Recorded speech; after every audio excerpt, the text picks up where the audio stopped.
on. We're going live.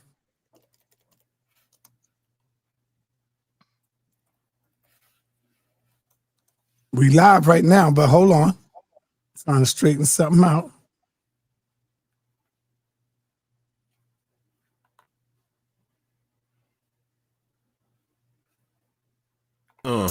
Where we going with it? Where we going with it? Now where we going with it? Where we going with it? Where we going with it? Yo, where we going with it? Where we going? Going back to Kemetic, styling, profiling. It's been a long time. How many years? About 3,000. Man, we got to bring it back. The days and times of living is getting whack. I'm going back to Kemetic, styling, profiling. It's been a long time. How many years? About 3,000. Man, we got to bring it back. The days and times of living is getting whack. I sing kingdoms come and I sing kingdoms fall. You can check it for yourself. You can read it on the wall like graffiti on the wall. Metal nets is what it's called. I taught y'all in the past. Now I'm back to teach you all how to elevate and repent from filthy ways. I know it's hard, but it feels good to fast for 30 days. I got y'all searching for the land that's across the burning sands, where the men turn into gods and the gods turn into men. The jewel of the Nile is in the motherland. Each one teach one, so go tell your brother, man. You're feeling down, then you got to snap back like a rubber band. Lord, going back to Kemetic, styling, profiling. It's been a long time. How many years? About 3,000. Man, we got to bring it back.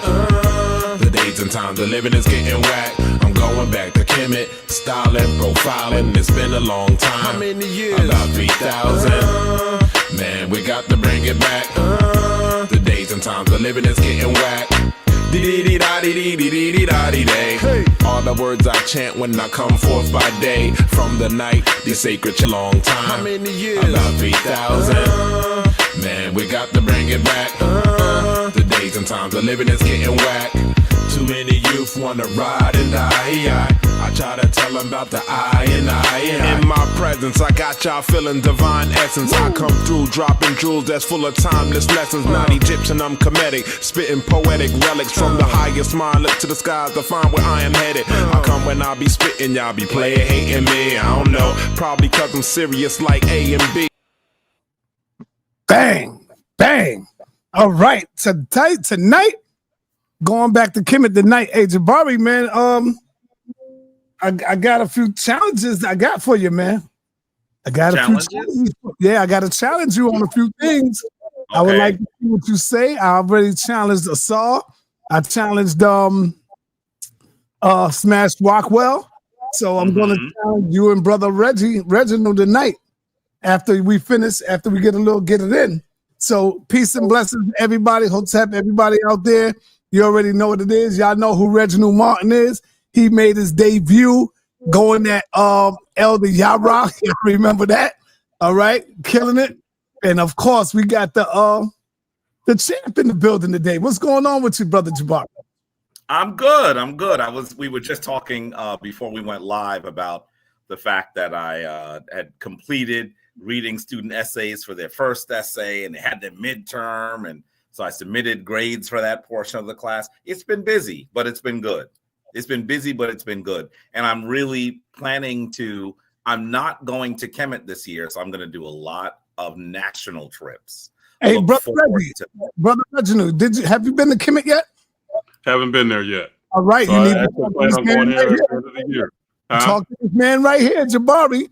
We're going to make sure contact. He takes a tour and a trip to Kemet every year. I don't know why he ain't going this year. I don't know. But this year, there's just too much going on in my life right now for me to do it, and to do it at the level that I know that I'm supposed to do it at. But basically, it will be my 25th trip.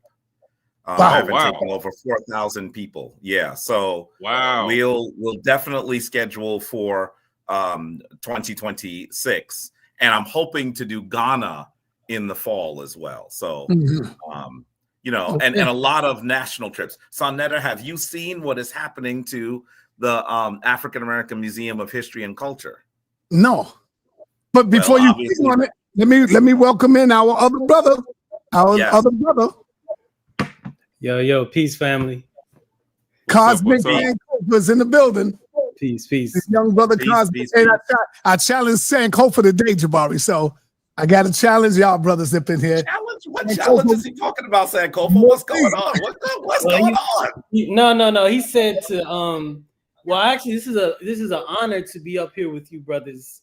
You know, I definitely follow the work of both of you brothers, and am inspired by both of you in your journey and your walk. So he actually challenged me to be up here with you. That was the challenge. Oh. No, that wasn't a challenge. Remember the aliens, the pyramids? Nobody, I don't believe any of us up here are going to support that conversation. I know you're not, but you What don't do you have mean? to give me- Whether aliens you have built to give me the some answers. Yeah. pyramids Nobody, as well? I don't believe any of these brothers would support that conversation. No, So, I know they won't. yeah. But I just want to get some answers, though. I mean, the answer we have the information we have on the pyramids. Like, there is no discovery about the tools that they used yet. The tools that they used to build the pyramids. We have, like I said, the Diary of Maria. We can study the origins of Kemetic civilization coming from older civilizations, older motifs using, mummification. Like I said, we know that. But as far as like what the one brother was saying, do we have pictures? Do we have the precise tools? Do we have the precise methodology that they used? That, as of yet, has not been discovered. So when you asked me to give you a presentation on that, I would only give you a presentation on what has been known up to date, which is not really sufficient for the brothers and sisters that want to say, do the God of the gaps argument in reference to who built the pyramids. Like, they can say, oh, yeah. All right. Hey, brother Jabari, go ahead. You can start the thing off, but each brother is going to have they build on something, So go ahead, brother Jabari. You can start it off. Hold on. And when you hit me with the topic, Jabari, I'm saying the African origin of Easter in Kemet. Are you saying that Kemet was celebrating Easter, brother? No, that's not what I'm saying. All right. What I'm saying is, what I am saying is that the idea of an Easter, the idea of all of those principles come directly out of Kemet. I'm going to show you sources. You know that I'm going to show you sources. Now, I want you to be mindful that you got brothers up here that want to talk with you. So, don't give me them long joints. And if you do, ask the brothers, do they have anything that they would like to explain while you showing your stuff? Well, what I'll do is I'll show some. I have slides. See, I thought this was going to be just a dialogue earlier, but then when I had a conversation with sa.neter, he said, "Well, what are you presenting?" And I already wanted to, because we're in the middle of the Easter period. I already wanted to present this, so I said, "Well, I'll present that." So what I'll do is I'll do an abbreviated presentation of some of the ideas. And I think that it'll be profound in that regard. Now, Reginald, if you have any questions, feel free to stop them and ask the questions. Same with you, Sankofa. And just to dive in really quickly, this is going to be the quickest possible response to what I think is the question you were answering regarding whether people from someplace outside of Kemet, outside of Africa, built those incredible structures that we often call That's the question I'm asking. And I would say to you, while I would obviously, I have never heard Sankofa say anything that I have ever disagreed with. There's not a syllable that's come out of his mouth that I have disagreed with. So his perspective on this, I really respect. I do want to say something very simple. If people came from someplace else, whether they came from another planet, another universe, or even another continent and built those structures, you would have to ask your logical questions. First of all, where did they build those in those other places? Do we see them elsewhere in the world earlier than we see them in Kemet? The answer is no. And the other thing I would say to you is one of the reasons why we know that the Kemetic people built those is that we see the intermediate phases of the structure. So you can go all the way from sand pit burials to rock pit burials to the Perjet, which historians often call the mastaba. And then you go to Kebu Neteru, or the step pyramid. Then you go to the 3 structures that were built by Seneferu, and then finally the great Mer built by his son Khufu. You see the intermediate stages. If someone from somewhere else came with this grand knowledge and brought it there, they would have brought it whole form, and you would see this place in excellence. Instead, you see them developing, moving towards the Great Mer, the Great Pyramid, through the scientific method, through trial and error. That's the way that I think that's the best way to understand. Yes, I'll show you all the images if we get deeper into that question as well. Yes, Sankofa. And then on top of that, Brother Jabari, we can see, we see that I think it was the bent pyramid that cracked because the foundation that they built, the structure on, the pyramid itself was too heavy, and so we see that it cracked, and so we can see their methodology evolve over time. As they get more and more proficient at building, they discover better building techniques, and they begin to understand more the dynamics involved with building that structure. And so it's, we're looking at that, just isolating one instance and trying to say this occurred. It doesn't take into account that we're looking at Kemetic civilization develop over the course of time, and we can see it develop through the process of time. And the person that obviously we see that Sankofa is referencing, that I just mentioned his name, the way that you're able to see this evolution of this massive structure, look at the work of Seneferu. Unfortunately, most folks are unfamiliar with this particular ruler, and he builds 3. 2 of them, I think he would agree, are errors. And then he builds a perfect Mer, a perfect pyramid that is today called the Red Pyramid. His son is Khufu, the builder of the Great Mer or the Great Pyramid. So what we are seeing, and I've been in all 3 of those, by the way. On one amazing trip, I went into all 3 of Seneferu's Mers by myself. When I say by myself, I mean I'm the only one in the whole Mer by myself. When I speak, I hear my echo. And it was absolutely an amazing experience. So we can see the intermediate forms. That's the reason why we know that other people from outside did not bring this massive structure, these amazing structures to Kemet. We see the intermediate stages reaching all the way to the Great Pyramid, the Great Mer, which it was the largest building on Earth, probably for, I'd say, easily 3,000 years. An amazing structure, 481 feet tall, 2.5 million blocks weighing somewhere between 15 and 30 tons, the width of 13 football fields. It is amazing. And we see that Khufu was standing on the shoulders of his father and the other great rulers and great minds that came before, including, of course, we must say the name Imhotep, because he is the one that transitions from these mud brick mastabas, which really should be called the Purjet, the House of Eternity, all the way up to the Step Merkut, which should be the Step Pyramid, which should be known as Kebu Neteru, the libations to the deities. And so I go through this in my class, by the way, at Hunter.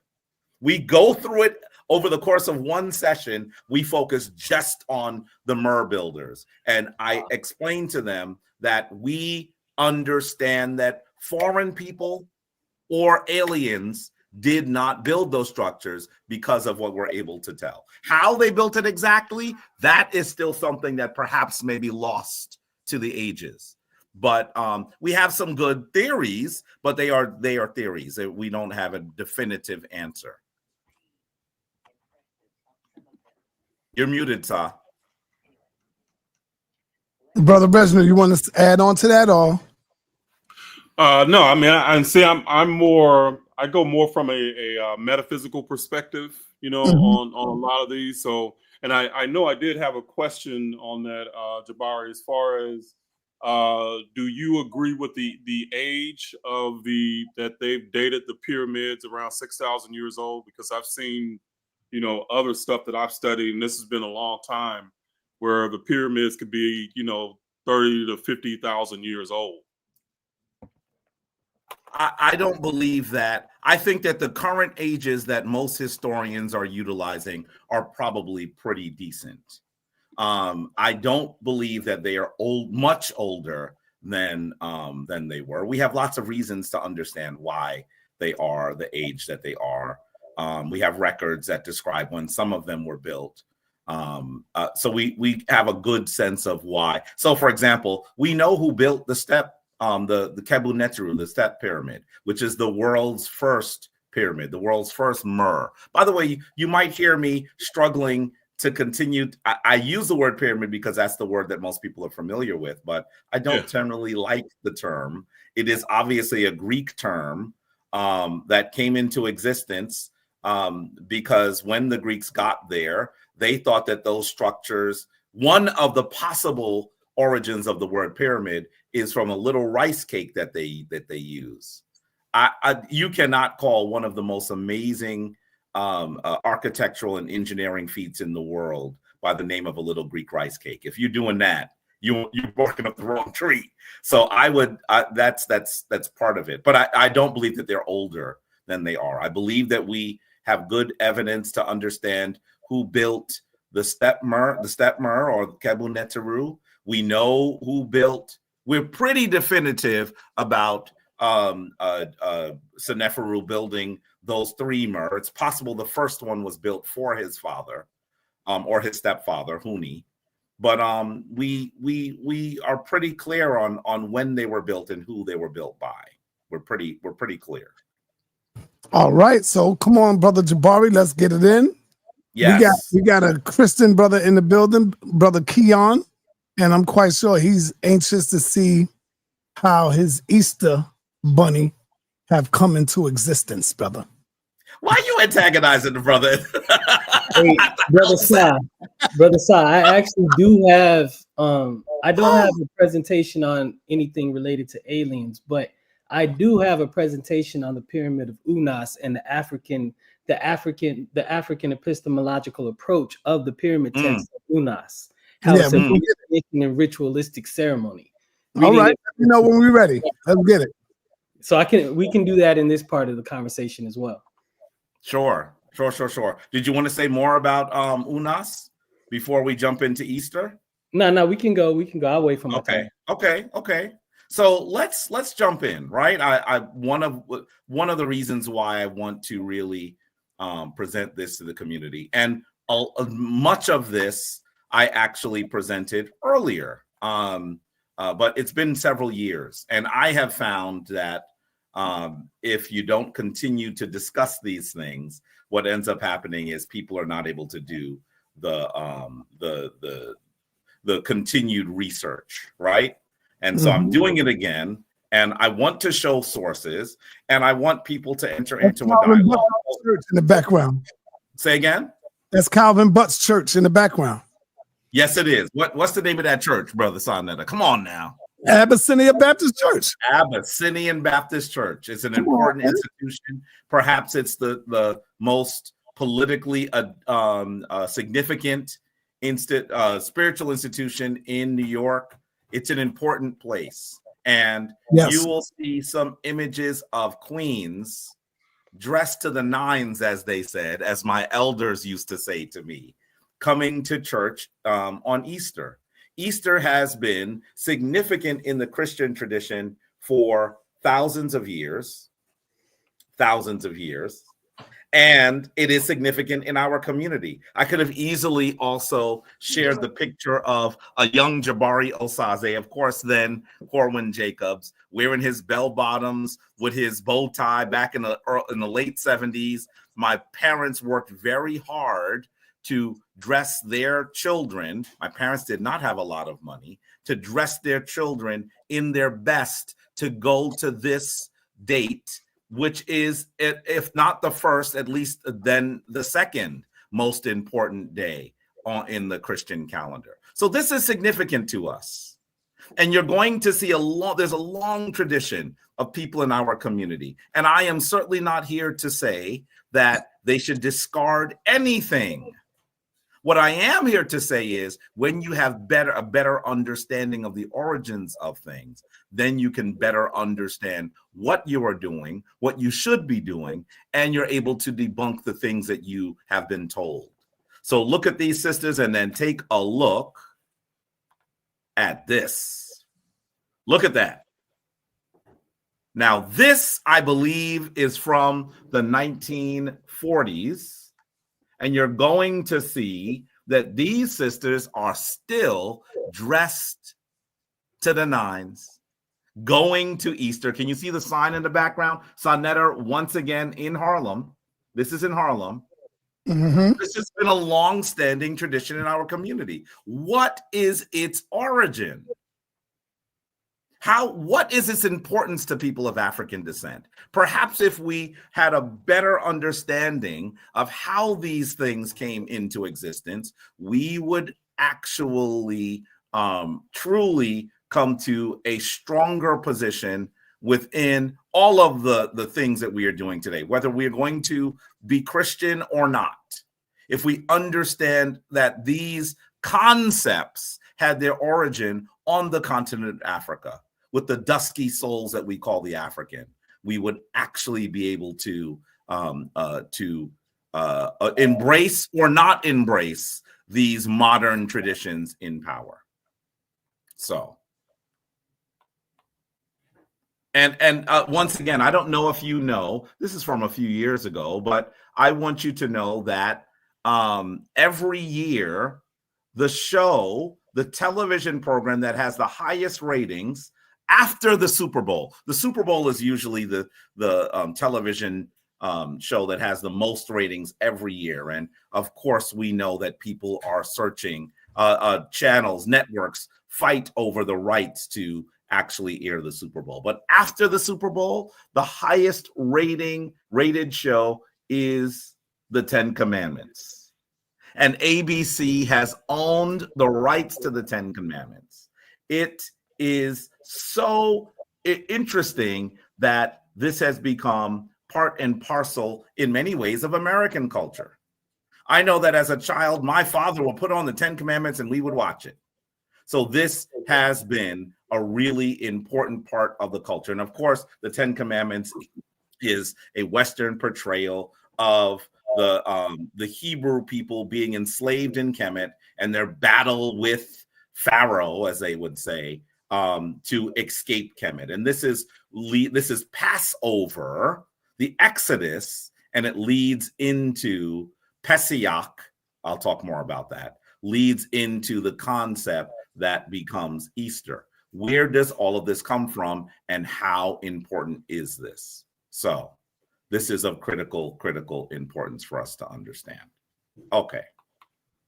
I'm not going to play this. I usually do. I usually play a bit of a clip from the Ten Commandments on Netter, but I know right away YouTube is going to ding us, even though they shouldn't. We are certainly commenting on it, and we should have fair use rights. But rather than risk us getting bumped for a moment, let's just go ahead and take a look. You can see how important this concept of the Hebrews being enslaved and building the pyramids is. Take a look on the left. You're going to see these are the colorful books that are used in modern Jewish homes to celebrate Passover. And they have these colorful drawings in them to explain to children their origin, their history, and why these ceremonies are so important.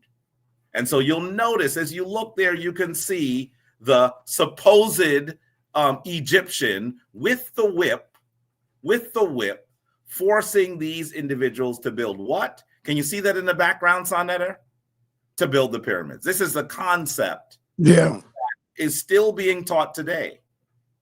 And then on the right, you can see it is so common in our popular culture that you're seeing this is a scene from Family Guy, where you see that these Hebrews are being forced to build the pyramids and even the Hieromaket, the Sphinx in the background.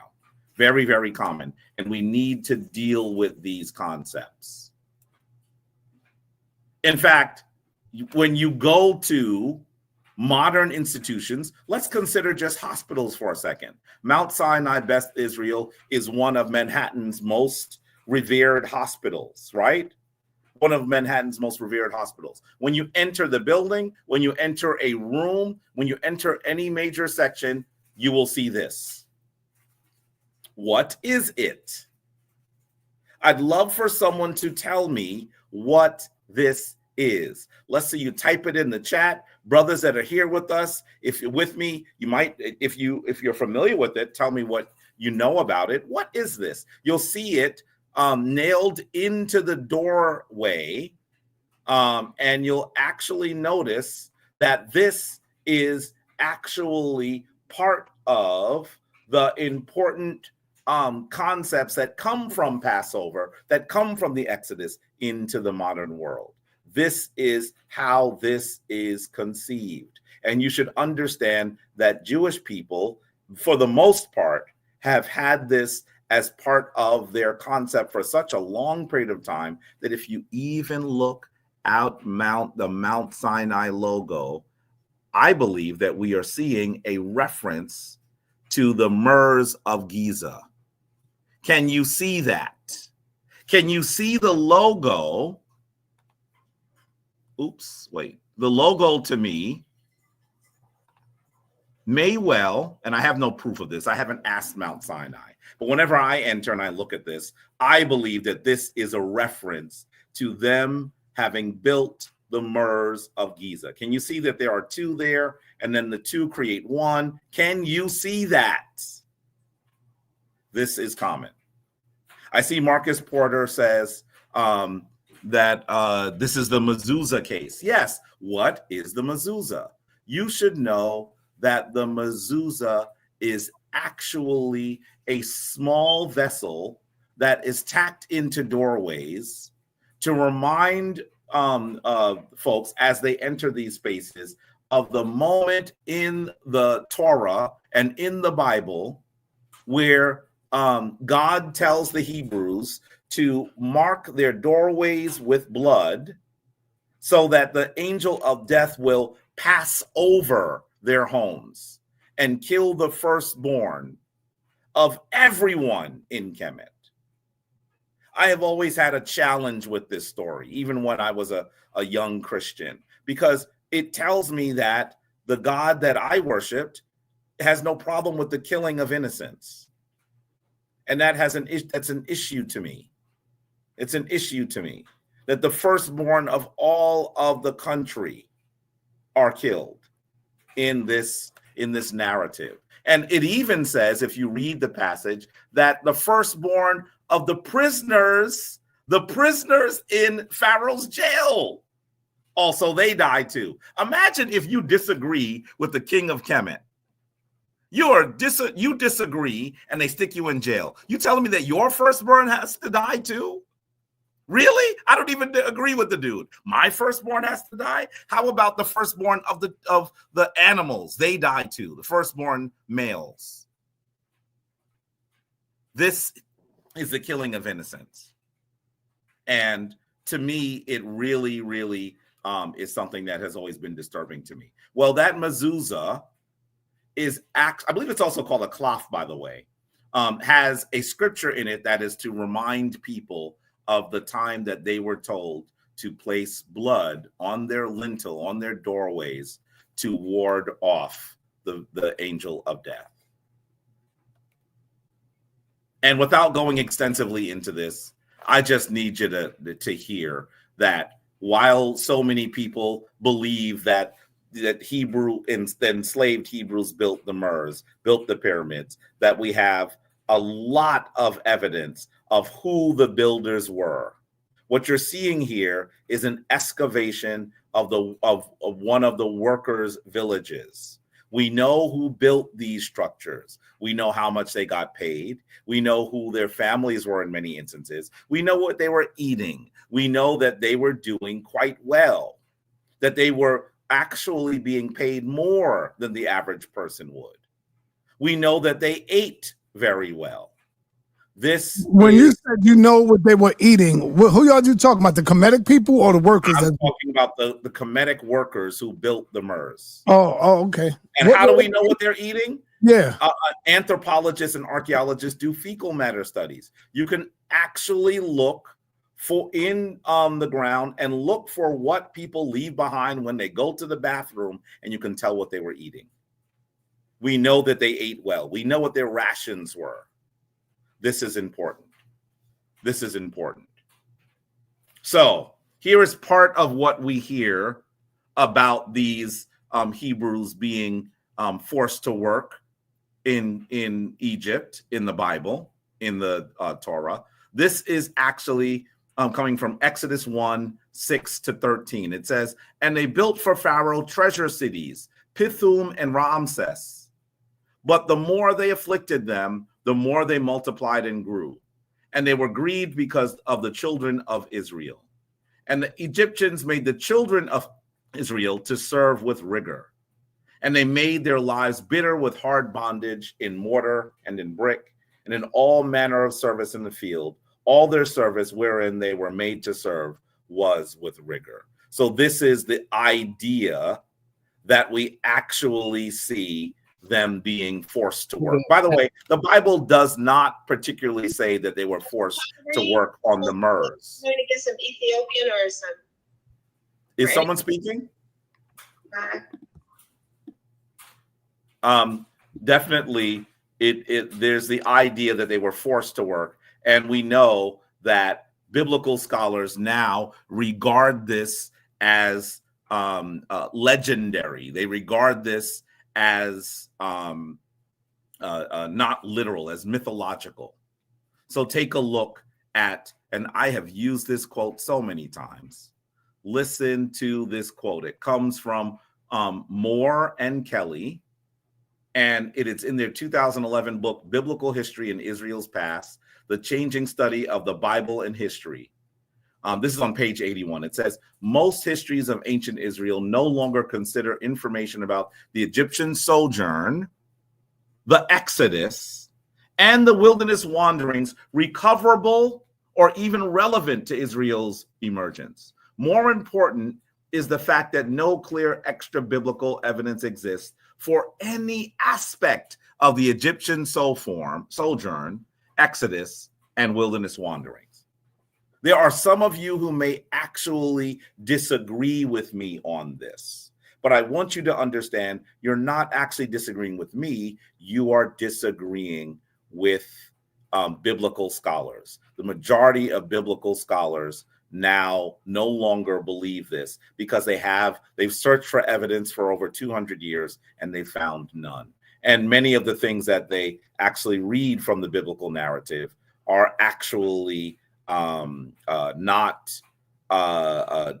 things that fit within the time period that they are set in. They are anachronisms. So there's so many reasons that this no longer works. Let's continue. And of course, here's the Guardian, an article in the Guardian. This is Great Pyramid Tombs Unearth Proof Workers Were Not Slaves. I'm not going to read the whole thing, but I want you to understand, once again, this is a description of the workers, of what has been found when they find the workers' village, and they know that this is not something that occurred. We know that this is not something that has occurred. I'm moving quickly here, but I hope that you're seeing the sources and you'll be able to find them. I just want to say this: what is the story of the people of the Hebrews that are actually working in those places? What are we actually to understand? Were the Hebrews in Kemet?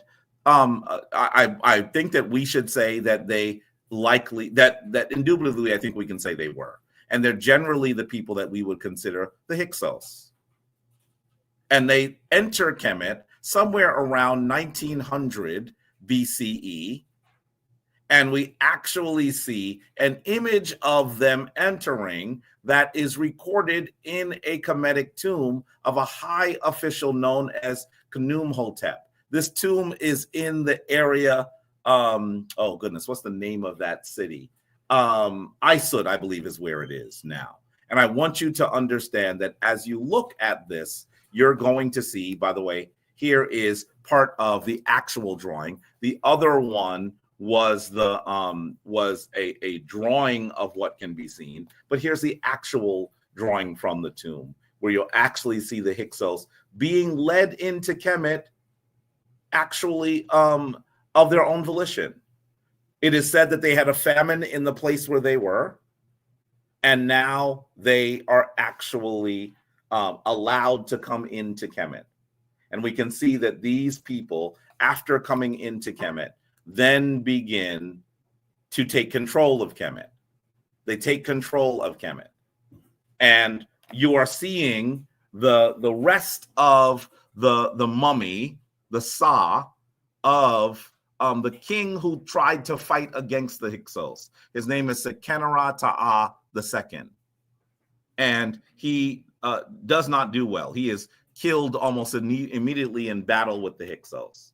It's said to believe, it's believed that he may have been prone, he may have been on the ground when he is fighting, and he was probably killed by more than one implement, an axe, a spear, perhaps a knife. Perhaps this is a ceremonial killing. His body is hastily sahufied or mummified. It doesn't seem like he does very well. And then his son, who then is in control of upper Kemet, or the area of the south, he continues the rebellion after a time, and he is killed. And then finally we see the wife of the first king, the mother of the second king, get on a horse with an axe because her second son is too young to run Kemet on his own. And they together, eventually, she fights successfully. She leads the army successfully, fighting against the Hyksos, long enough that her son becomes old enough to join her in battle, and they kick the Hyksos out of Kemet. You are seeing this king on Jabari. Yes. Who yes. would be the Hyksos today? I think that we can probably say that the Hyksos are the proto-Hebrews. Why do I say proto-Hebrews? Because we don't see them with the Torah or those sorts of things. They, at the point that they are there, it doesn't seem that their language is written yet. So I would argue that these are the people that would become the Hebrews. And what ends up happening, hope you feel better. What ends up happening is that they are, that this is the memory that the Hebrews are writing. They're writing about a time that they were in Kemet, but it is radically different than what they wrote in the Torah. Instead of being enslaved, they were welcomed in because they had hardship in their area. And then what did they do? They took control. They usurped the throne and had to be expelled by a native rebellion. That is what happened. That is what happened. And so this is very, very important. There's some of you who have lots of comments in the chat. Please understand that I am going quickly through a presentation. I've studied this for a long time. I'd love for you to come in and when we're ready, and for you to talk to us about what you disagree on, because I will then just explain. So society, come on, Tare. Please, if you disagree with what I've said, come in and we'll have a discussion. And some of you, Juice Omega says, I disagree. Sorry. Well, you can disagree. No one is going to force you to have an opinion, but I would hope that your opinion would be backed by sources, by an analysis of the data. And I question whether it is. I question whether it is, because if you disagree, I'd love to hear why. Okay, so let's move on. We're talking more about Passover at this time, and we know that the origin of the celebrations during this period began with Pesach, or Passover, right? That's why I'm discussing Passover. I'm talking to you about a really clear understanding of what has occurred during this period historically, so that we can fetter about and understand what is history and what is myth. Whether we're talking about Passover, whether we're talking about Lent, whether we're talking about Ash Wednesday, whether we're talking about Fat Tuesday, whether we're talking about Mardi Gras, and of course, whether we're talking about Easter. This entire period is connected to the ancient African story. We need to understand the history so that the narrative, the story that has been told to you, you understand for what it actually is. And I'm going to say to you, just think about how popular these celebrations are. Even if you are not a follower, a believer of these particular spiritual traditions, understand that it is everywhere. Take a look at this commercial with these two nuns that is from McDonald's. This goes into the period. And I know that my mother is doing this tomorrow. Many of my family members are doing this. During Lent, they will eat fish on Fridays. So, okay, maybe you are not a follower. It's all around you. Should you not understand the origin of the celebrations that are going on around you that are so common in our culture? Take a look at this commercial. It's difficult, Mother. Patience, dear. How much longer? It's almost time. 4 o'clock. Now. A dozen Filet-O-Fish sandwiches, please. Every Friday during Lent after 4 o'clock, McDonald's Filet-O-Fish sandwiches cost only 59 cents. That's every Friday till Easter after 4. It's a penance to wait, Mother. Thank God it's Friday. The great taste of McDonald's.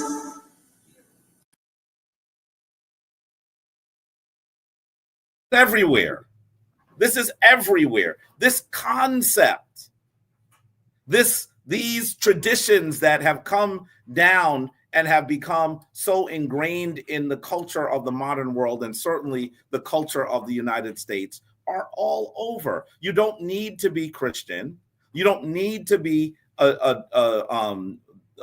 Jewish or Hebrew. You don't need to be Muslim. They're everywhere. It is unavoidable.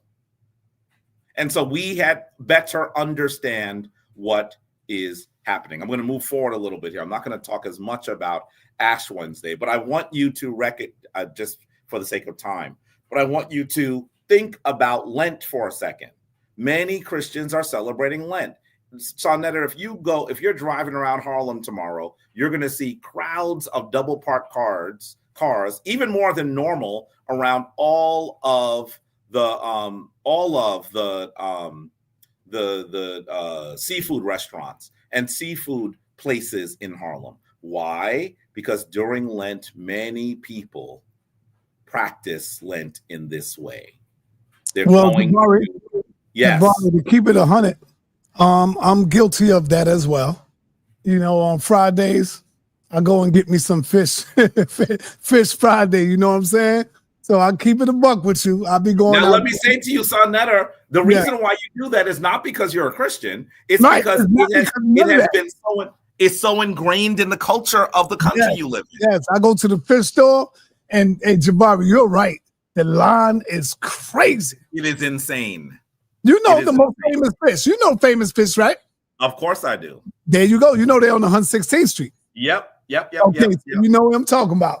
Yes, I do. I was just over there today. And I also, don't forget famous fish. If you go by Lighthouse, if you go by Taste of Seafood, House of Seafood in Harlem, listen, you're going to wait for at least 45 minutes to an hour earlier in the day to get your meal.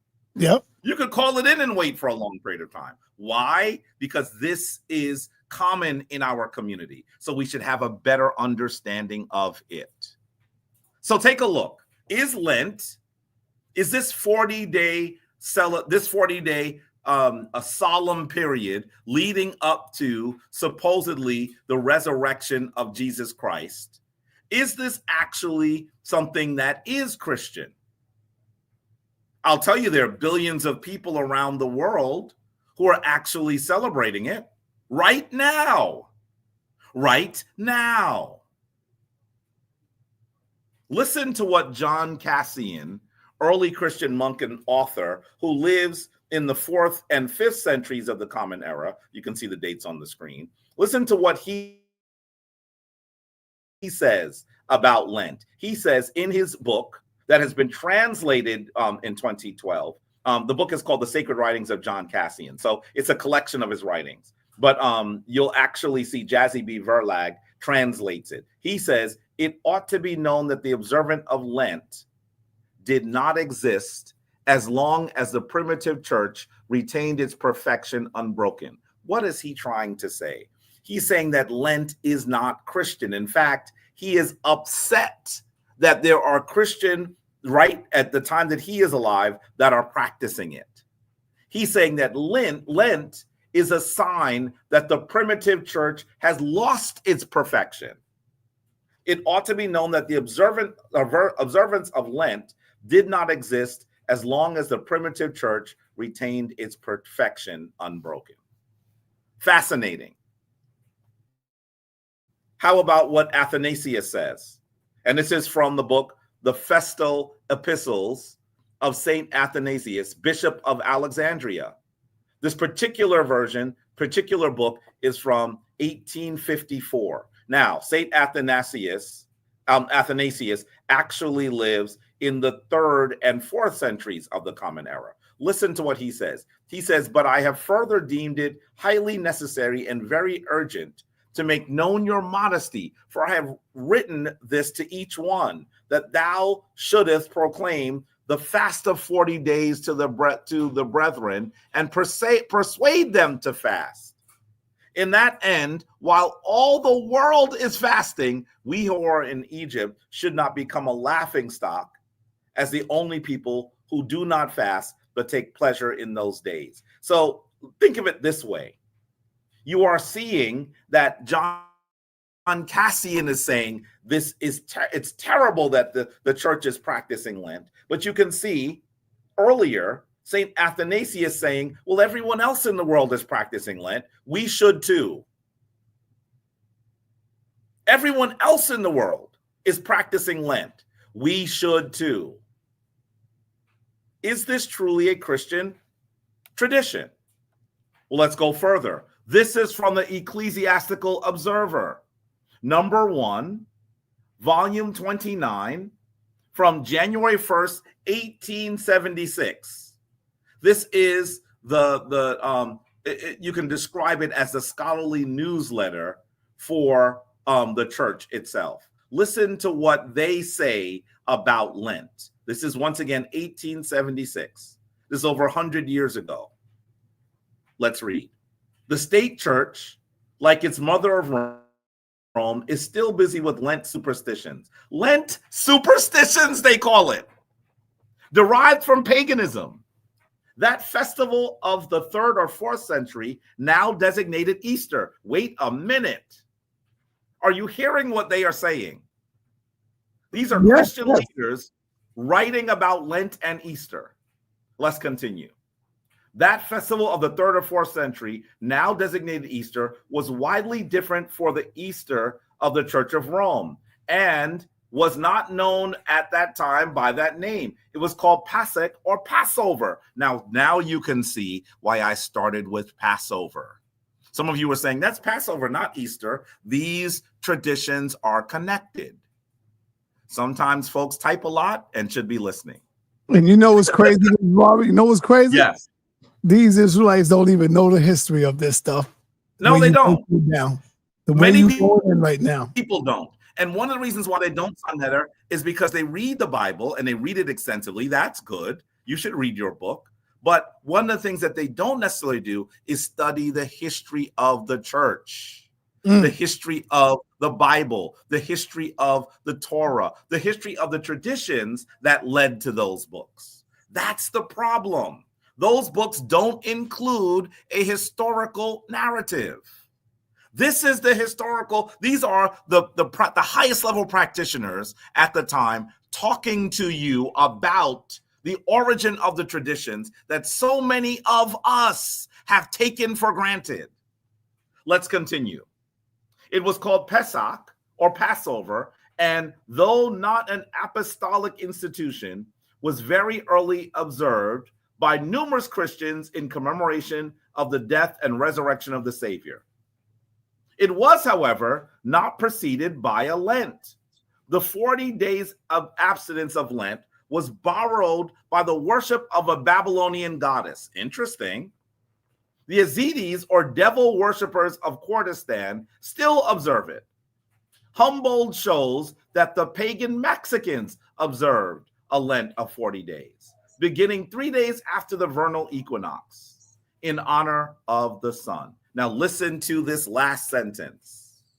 The Egyptian Lent of 40 days was in commemoration of Osiris. This is not an Afrocentric scholar.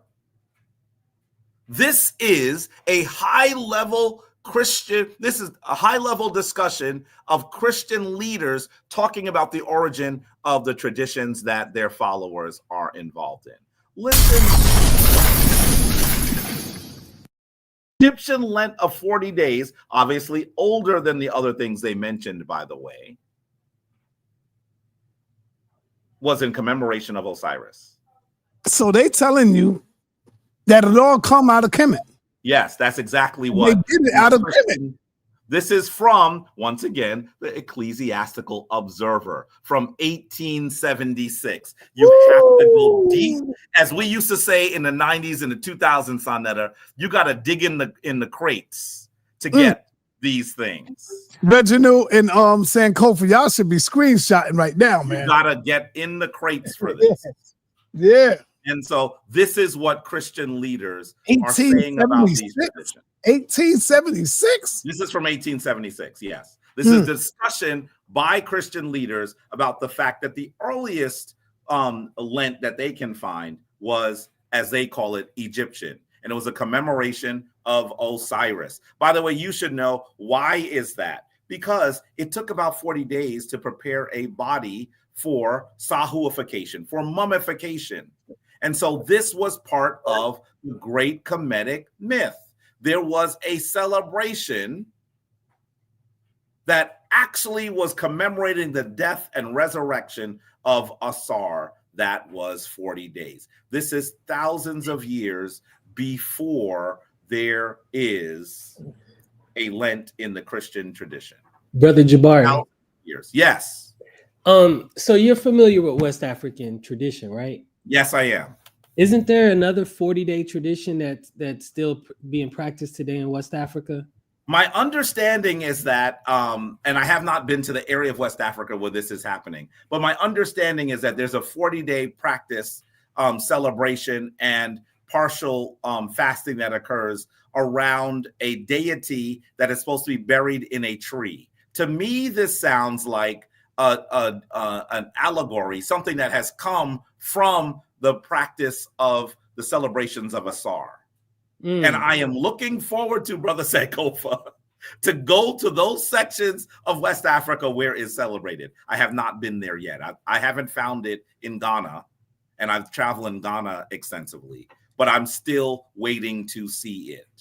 So, and so, yes, that's my understanding. The texts say that there is. So my understanding is that in their current funerary ceremonies, that they actually the mortuary tradition in Ghana is extremely intense, and then they typically will keep the body for 40 days before performing their funeral rites. And that and interestingly enough, after that period of time, they give the deceased, and I said this before on the show, they give the deceased coin in order to give it to the ferryman when they cross the river. The way that I have found is that a person has to be buried within 40 days in Ghana. And so there are some connections. I've obviously been to funerals in Ghana. In most of the Akan tradition, you wear red and black, by the way. Yeah. Right. And you go there and the person, it doesn't mean that they are buried after 40 days. They have to be buried within 40 days. It's interesting that once again, you see the 40-day tradition once again. But there's a lot more research that has to be done to prove its origin. And I think that you're going to see on the continent of Africa, the allegories of these traditions we see in the West, and they are older. They are older. And if we understood that these traditions that we are seeing in the West are a copy of a copy of a copy, and the original was created by you, African, we would actually have much more to do in the modern day, and we would be able to find our power in the traditions of the West by acknowledging that we are the originators and they are the copiers. But that's not something that most people are familiar with. And so hopefully when you look at some of these sources, you'll also do your research as well, family, so that you will be able to find these allegories. So let's continue. I know I'm taking a long time. Let's move. So how about Mardi Gras? What about Mardi Gras and Carnival? Is this not something that we see practiced, celebrated, enjoyed throughout the African world? Now, the image on the left, I believe, is from New Orleans. And the image on the right is from Brooklyn. That's what we sometimes call the West Indian Day Parade. But understand that these celebrations, all, particularly the ones in Trinidad, all over the Caribbean, come from a particular origin. Usually they are connected to the Christian tradition. Understand they're usually connected to the Christian tradition. And usually what happens is Fat Tuesday, for example, which is what Mardi Gras is. Fat Tuesday is the day before. It's a day of great celebration in New Orleans. You know this. It's the day before Ash Wednesday, and Ash Wednesday begins that solemn period of Lent, and Lent ends with Easter. So this is all part and parcel of the cultures that we are actually inculcated in. You are going to see them. But is Mardi Gras, is Ash Wednesday, is Lent, is Easter something that comes from the Jewish tradition, the Christian tradition, and is it something from the Western traditions? Or can we see that these are copies of a copy of a copy? I want you to understand that all of these festivals were based on the great festivals of Kemet during the New Kingdom. They existed the New Kingdom, but in the New Kingdom, you're actually going to see it on the walls. Take a look at the folks in this image with the floats on the left. Can you see them moving with these floats, these large processions down the street? Well, now look at an image from the temple of Luxor. Ipet Isut. No, I'm sorry. Ipet Resiet is the temple of Luxor. Ipet Resiet. And you're actually seeing priests in mass as Anpu and as Heru going in their processions. This is the origin of all of those beloved celebrations that we see in the West today. This is their origin. How does it go into the Western world? Well, you should know that as the Kemetic tradition actually goes into the Western world after Kemet has fallen, you will actually see that the largest celebration of the Kemetic tradition in the West becomes the celebrations in the temple of who they call Isis. Of course, you're going to hear that great deity called, if from my lips, Ost or Osset.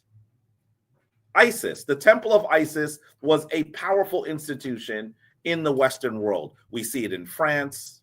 We see it in the UK. We see it all over the Western world, all the way from probably I think we'll have good sources from it from the 1st century and on. You'll see it there. In fact, even earlier, you'll see it in Rome. You'll see it in Rome. So where do these festivals come from?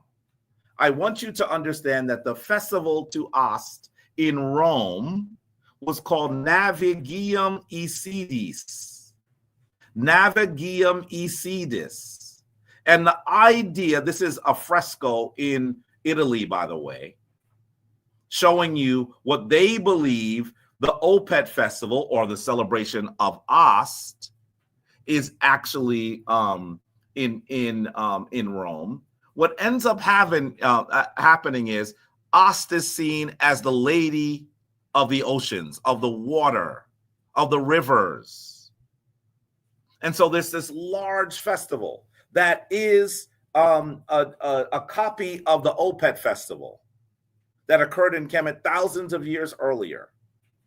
And in the festival, they would get to the water and put these large boats festooned with flowers and other things in the river.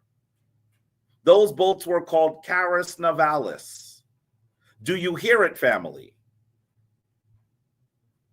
Carus Navalis means like naval wagon, and it goes into the water. Carus Navalis, Carnival.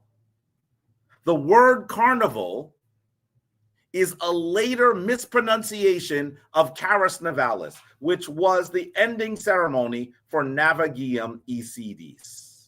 When we say carnival, we are not speaking in Western words. We have mangled a term that comes to us in the Greco-Roman world, which had its origin, obviously, in the Kemetic world. You might wonder why those large trucks that have all of the decorations on them, flowers and all sorts of things on them, why we still call them by a strange word. They are big trucks, big wagons. But what do we call them? We call them floats. Because this original ceremony occurred on the water.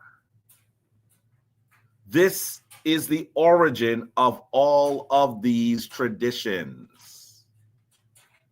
We call them floats because Carus, and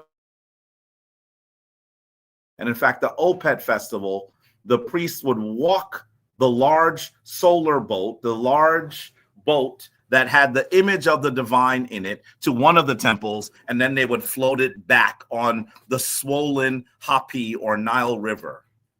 All of these things that we think are part of the Western world, that are part of the practice, the celebration of modern Christianity, have their origin on the continent of Africa, and particularly with ancient Kemet. You can never say carnival again and not remember that you are referring to an African celebration that is thousands of years older. I'm going to go. sa.neter. That's a bomb right there. He didn't drop a bomb for that one, right? Because he didn't hear it. But I think I was distracted just now on the phone. That's why I'll be saying, yo, man. That right there was a bomb. I missed that one, man. We were talking about sa.neter, the fact that Carnival is such an important festival to many of our people all throughout the African and African diasporan world, right? Yeah, I mean, people go to all over the Caribbean. Carnival in Canada is amazing. The West Indian Day Parade is supposed to be a version of Carnival. Understand that African people and others all throughout the world celebrate Carnival. But Carnival, the term Carnival comes from Carus Navalis. Carus Navalis means something like naval, or naval is something that's on the water, right? Naval wagon. And it was the end of the ceremony to Isis, to Ast in Rome, which comes directly from those celebrations in Kemet thousands of years earlier. So what are we saying? All of these celebrations that you are seeing are actually Kemetic. They are African. They are African. So that's how important this is. And I said, you cannot say the word carnival ever again and not recognize that it is actually, it comes to us from Chorus Navalis, which is actually the celebration of Isis in Rome. This is Kemetic. This is Kemetic. So every time we have family traveling to the Bahamas, to the Caribbean to participate in Carnival, really they're going to participate in a ritual to our set. That's right. That's every right. Time, in the Bahamas, when I got people doing Junkanoo, it's a ritual to our set. That's right. That's right. And we're not familiar with its origin. And if you don't know your history, the others will be very comfortable in telling you what its origin is. These are African celebrations. These are African celebrations. And what we need to do is return to the source. Go back and fetch it. Take those things that are yours, reclaim them, because people are now reading from a copy of a copy of a copy. But yours, I would argue, African, are those that were brought, your concepts, your ideas, your festivals were all things that were brought to the world in excellence. And as you are now ensconced in the copy of the copy of the copy, you should return to the origin. If you return to the origin, that is where you will find your power. Instead of listening to the person who is describing a book that you wrote and putting their name as the chief author on the front. These are your celebrations. I'll briefly talk about Palm. I'm going to just kind of end here, sa.neter, but I want to say, how about Palm Sunday? We know that Palm Sunday is so important. I remember as a young person, my mother worked very hard, but she really wanted us to go to church on Palm Sunday. Palm Sunday is the Sunday before Easter, by the way. It's supposed to be a commemoration of Jesus's entering into Jerusalem, riding a donkey, and the people were using leaves from the palm to celebrate him. And I want you to know this is all symbolism, all of it. And if I did not get to church in time, because I used to get to church late all the time, and I did not have the palm for my mother, it would be a rough day. Because they would have it at church and they would give it out. If you got there late, you ain't get none. You didn't get any. I remember one day I was so upset that I didn't have any. I knew my mother was going to be upset. She was working. And an older woman in the church, who I still know, by the way, she's still around. She's got to be in her upper 90s now. She said, "Oh, my goodness, I know your mother wants you to have this palm." And I said, "Yes, she does, Miss Doris." And she gave me hers. She said, "Take this to your mother and don't get in trouble." It's almost like she was reading my expression. And so I'm telling you that this is also symbolism. How do the donkey and the palm connect to Kemetic tradition? Remember, he rode on a donkey. Why is the donkey important? I want you to understand the donkey was a symbol in the probably around I would say at least the 2nd century of before the Common Era and beyond, of the stubbornness of the physical form. You're going to even see a very early carving in a cave called the Alexamenografito, that shows an image of a donkey crucified. This is clearly connected to. Yeah, I see it. We see the crucifixion of Jesus described. This description helps us understand that there is great symbolism in the donkey. Here's a line drawing so you can see it more clearly. Yeah. Can you see that? Yep. I want you to understand that even as the Kemetic tradition goes into the Western world and the Greeks and the Romans are celebrating it, in one of the stories that describes the initiation into the temple of Isis, as they called her at this late stage, the initiate is transformed into a donkey. The initiate is usually called metamorphosis or metamorphosis today. That's what it's called. And I want you to understand that this is a description of victory over the flesh. This is how the Greeks and the Romans had interpreted the Kemetic tradition. You can see that drawing on the side is one of the drawings from Metamorphosis. From Apuleius, by the way, if you want to do the reading of it yourself, it's from the Greek author Apuleius. You'll actually see this drawing of the initiate becoming a donkey. Can you see that his legs he's become a donkey? Actually, This is probably after he completes his initiation and transformed back into an elevated man. These concepts, these ideas, why a donkey? Because we are seeing Jesus being the symbol of the elevated human spirit. These concepts are older than Christianity. And then, of course, what's the significance of palm? He is an elevated being who has victory over the flesh. Victory, he is an elevated spiritual being. And of course, the palm in the Kemetic tradition is very, very important. It is a symbol of eternity. In many ways, that entire description of his entrance into Jerusalem is supposed to be us being told that his spirit is eternal, because he will then be killed. He'll be killed. This is his enter into Jerusalem. He doesn't leave Jerusalem alive. He is then killed. He is crucified. But what is the symbol of the palm in the Kemetic tradition? You are seeing the deity known as Heh, usually spelled in English H-E-H. He is the symbol of eternity. That the image that you're seeing comes from the back of a chair from the tomb of Tutankhamen. You may know him as King Tut. And as you look at it, you're going to see this symbol of eternity hold two palm ribs in both hands. Can you see them there, folks? You see the palm ribs in his hands? Yep. He is said mythologically to etch each of the years on the palm ribs. And so he etches them into eternity. He is the symbol of the everlasting soul. The symbol of palm on Palm Sunday has a much older tradition, And then let's talk about Easter for a little bit.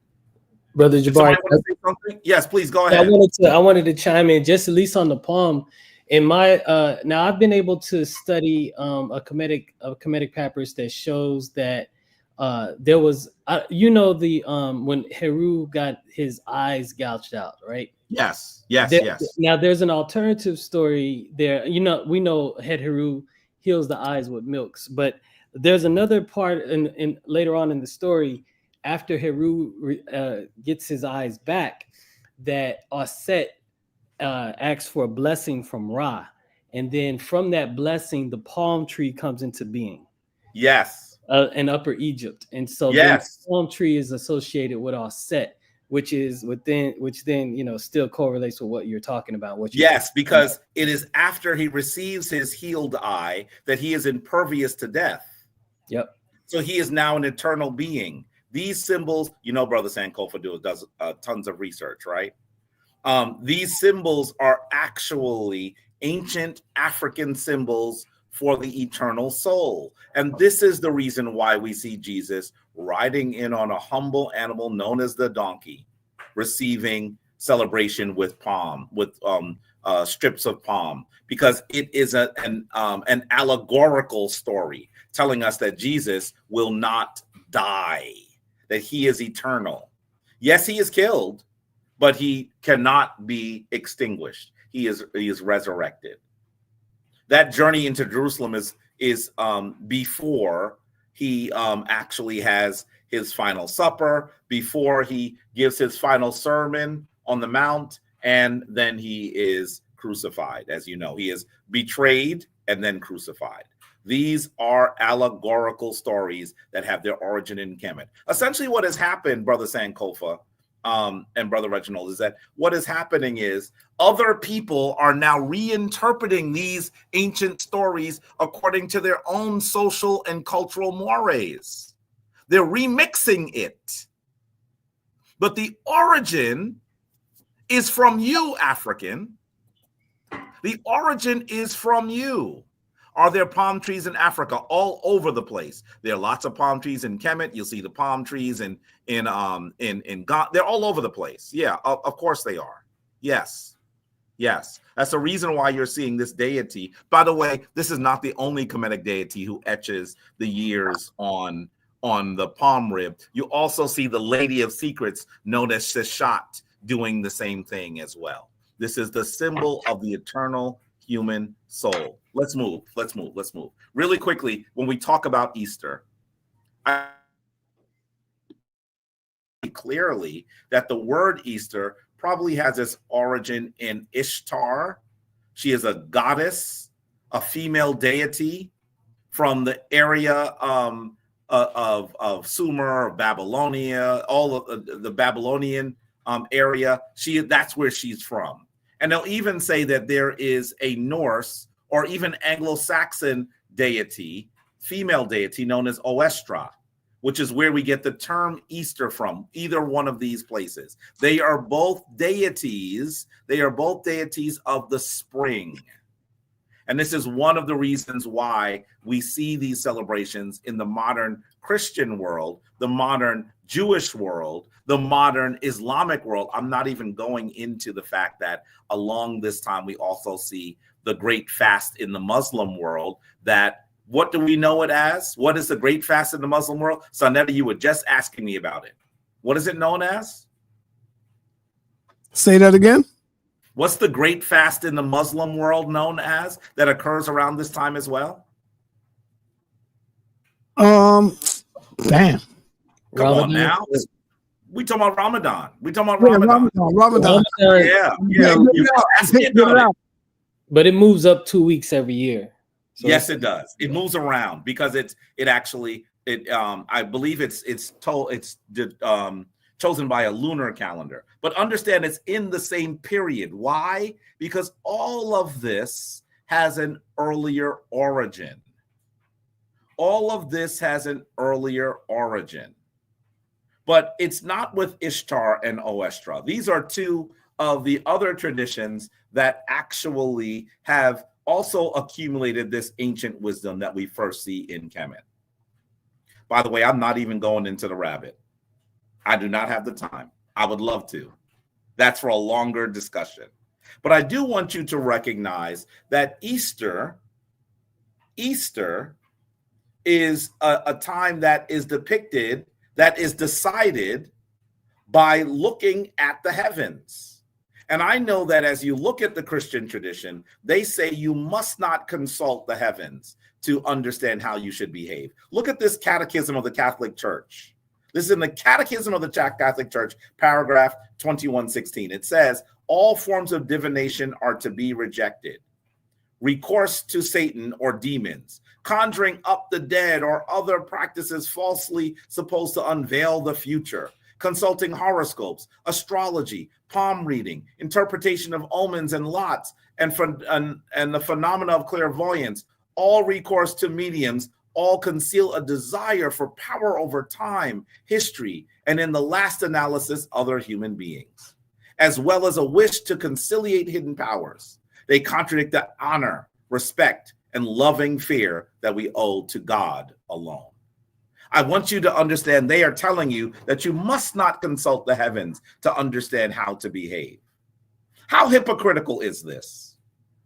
How hypocritical is this? Can anyone tell me what that is in the image on the right? And then if you can tell me what it is, do you know where it is? What is that? Isn't that a Tekken? Oh, a Tekken. And where is it? Well, first tell me what the Tekken is. Isn't it a symbol of fertility from ancient Egypt? Yes. And where is that? Do you know where it is? That I don't know. I think you're going to find it very interesting. That Tekken is called the Gnomon of Saint Sulpice.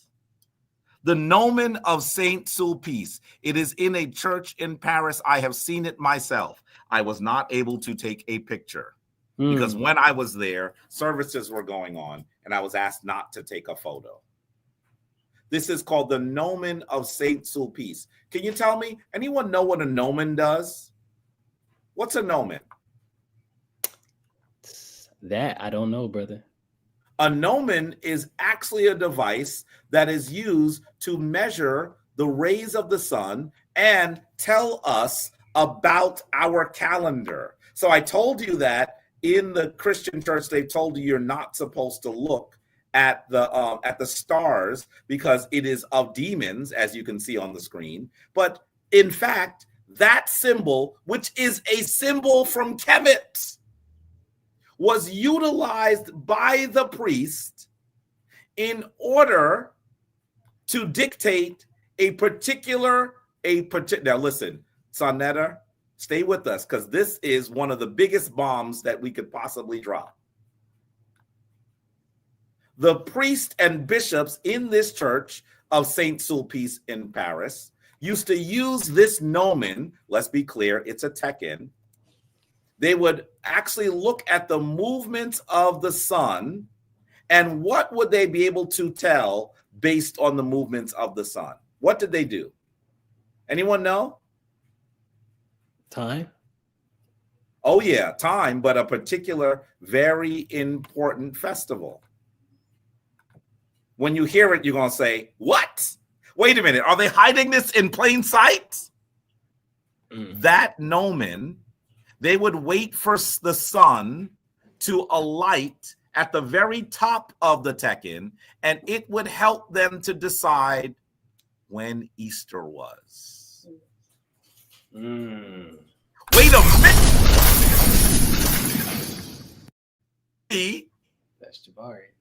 In the Roman Catholic tradition, they were using the tekken to figure out when Easter would be?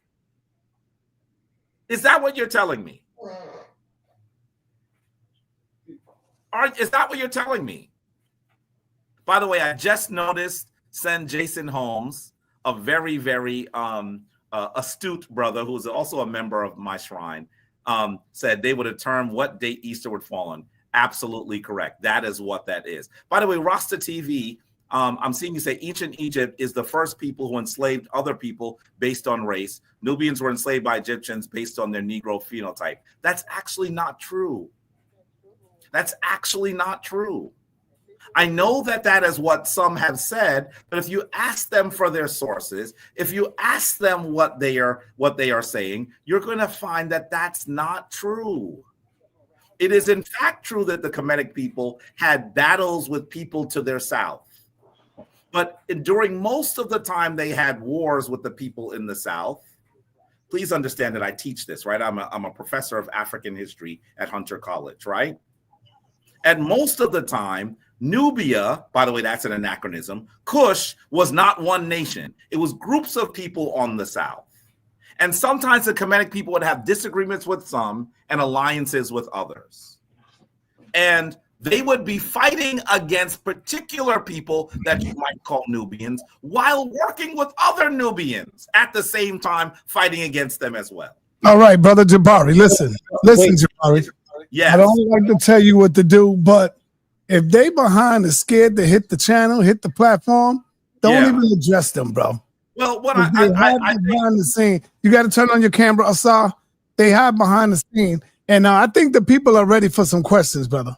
Well, let me do this finally. I'm gonna do this. Let's go very quickly, sa.neter. Very quickly. By the way, if you weren't aware of what was going on in Saint Sulpice, the same exact thing is going on in the middle of Vatican City. You are seeing the tekken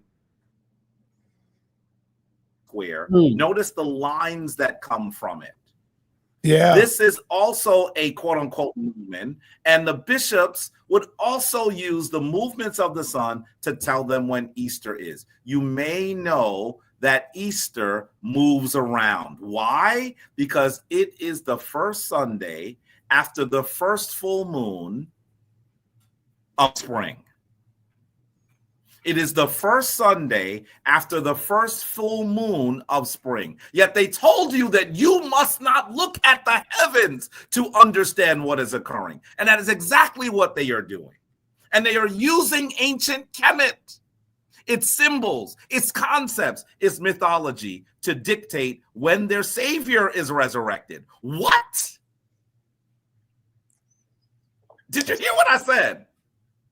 Let me do this quickly because I know that we need to allow people to come in. There are people who understand what I am saying. And King Mind Cola says Catholics are not Christians, though. That is ridiculous. That's ridiculous. Because whenever people say that to me, I always ask, well, how many Christians are in the world? And they say to me, well, they're over 2 billion. Did you know that the largest denomination of Christians are actually Catholics? You would have to say that they're less than 1 billion then. Because over 1 billion, it is the largest Christian denomination in the world. They gave you your canon. You would not have the Bible were it not for the Roman Catholic Church. When people say that, they say that because they have not studied the origin of Christianity. So, yes, then, Jason, you are correct. Let me finish this really quickly. Take a look at this. You are seeing that there are those that seem to understand the origin. This is a painting known as The Resurrection of Christ. It is from 1881. It is by Karl Heinrich, and I want you to look at that and then look at this. Look at that. That Karl Heinrich understood, knew, was familiar with the earlier tradition. The one on the right is supposed to be Jesus coming out of the tomb and being resurrected. The one on the left, I'm sorry. The one on the right is the resurrection of the soul of Asar. By the way, do you notice that it is occurring in a rocky area? Notice that the baboons are standing on a rocky area. And the Ankh is the symbol of divine life, everlasting life. And those arms are Ka. Those is the resurrection of the soul of Asar. And by the way, when you look further down, you will see that that symbol underneath the Ankh is the Jed. It is the symbol of the resurrection of Asar. The symbol, the festival of the resurrection of Asar was often called the raising of the Jed pillar.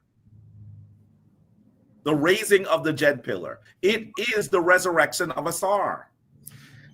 Is that the Koyak festival as well?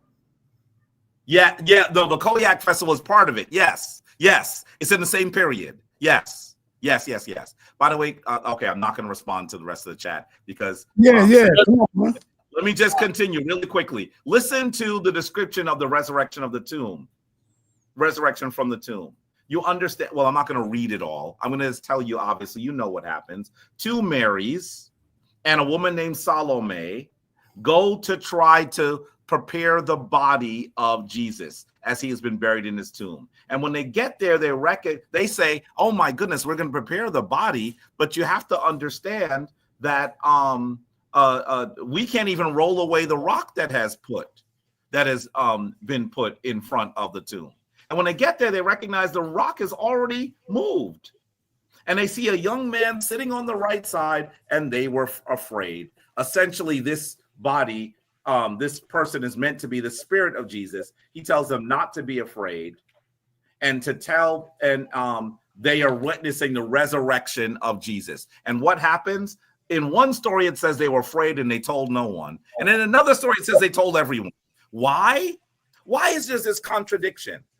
Why do Mary, and Salome in one version, in one of the canonical texts, say that they tell no one, and in another one it says they told everyone? The reason is because the writers of this were trying to actually echo an earlier story. Here is the story. It comes from what is usually called today the Lamentations of Austin in Bet-Het. It is on what is now called Papyrus Berlin, 3008. And you should recognize that they describe the 2 ladies. By the way, one is Ast and one is in Bet-Het, but they were the beloved ladies. So they were also called the Mary. Mer is the word for love in Kemet. They were known as the Mary. This is why you see 2 Marys at the tomb. They're trying to replicate an earlier story. Listen to what they say. By the way, this is a ceremony. So the people, I remember when I used to argue with Garfield sa.neter, he would say, what, the Hebrews were able to read the text of Kemet? No, they didn't have to. These were great dramas. They would play them out on stage. Listen to them describe how to play it out. It says, recitation of blessings made by the two sisters in the house of Asar Kenta Amenti. By the way, that means he's the first of the resurrected. Anyway, let's continue. The great Neter, Lord of Abydos or Abtu, in the 4th month of inundation, day 25, when the same is done in every place of Asar, at every feast of his. They're telling you when to do the ceremony. To bless his Ba, steady is his body, exalt his Ka, give breath to his nose of him who lacks breath. Soothe the heart of Isis and Nephthys, place Horus on his father's throne, and give life, stability, and dominion to Asar. By the way, life, stability, and dominion is the Jed, the Ankh. You're seeing it in front of you. Life, stability, and dominion. They're referring to the image that you can see. And Ast says, come to your house, come to your house. You of a Yunu, come to your house. Your foes are not. Long, long have I not seen you. My heart mourns you. My eyes see you. I search for you to see you. She's crying for Asar's soul to come back. O good king, come to your house. Please your heart. All your foes are not. Your two sisters beside you guard your bier. That's his funeral bed. Call for you in tears. So he's there on his funeral bed and they're calling for him to return.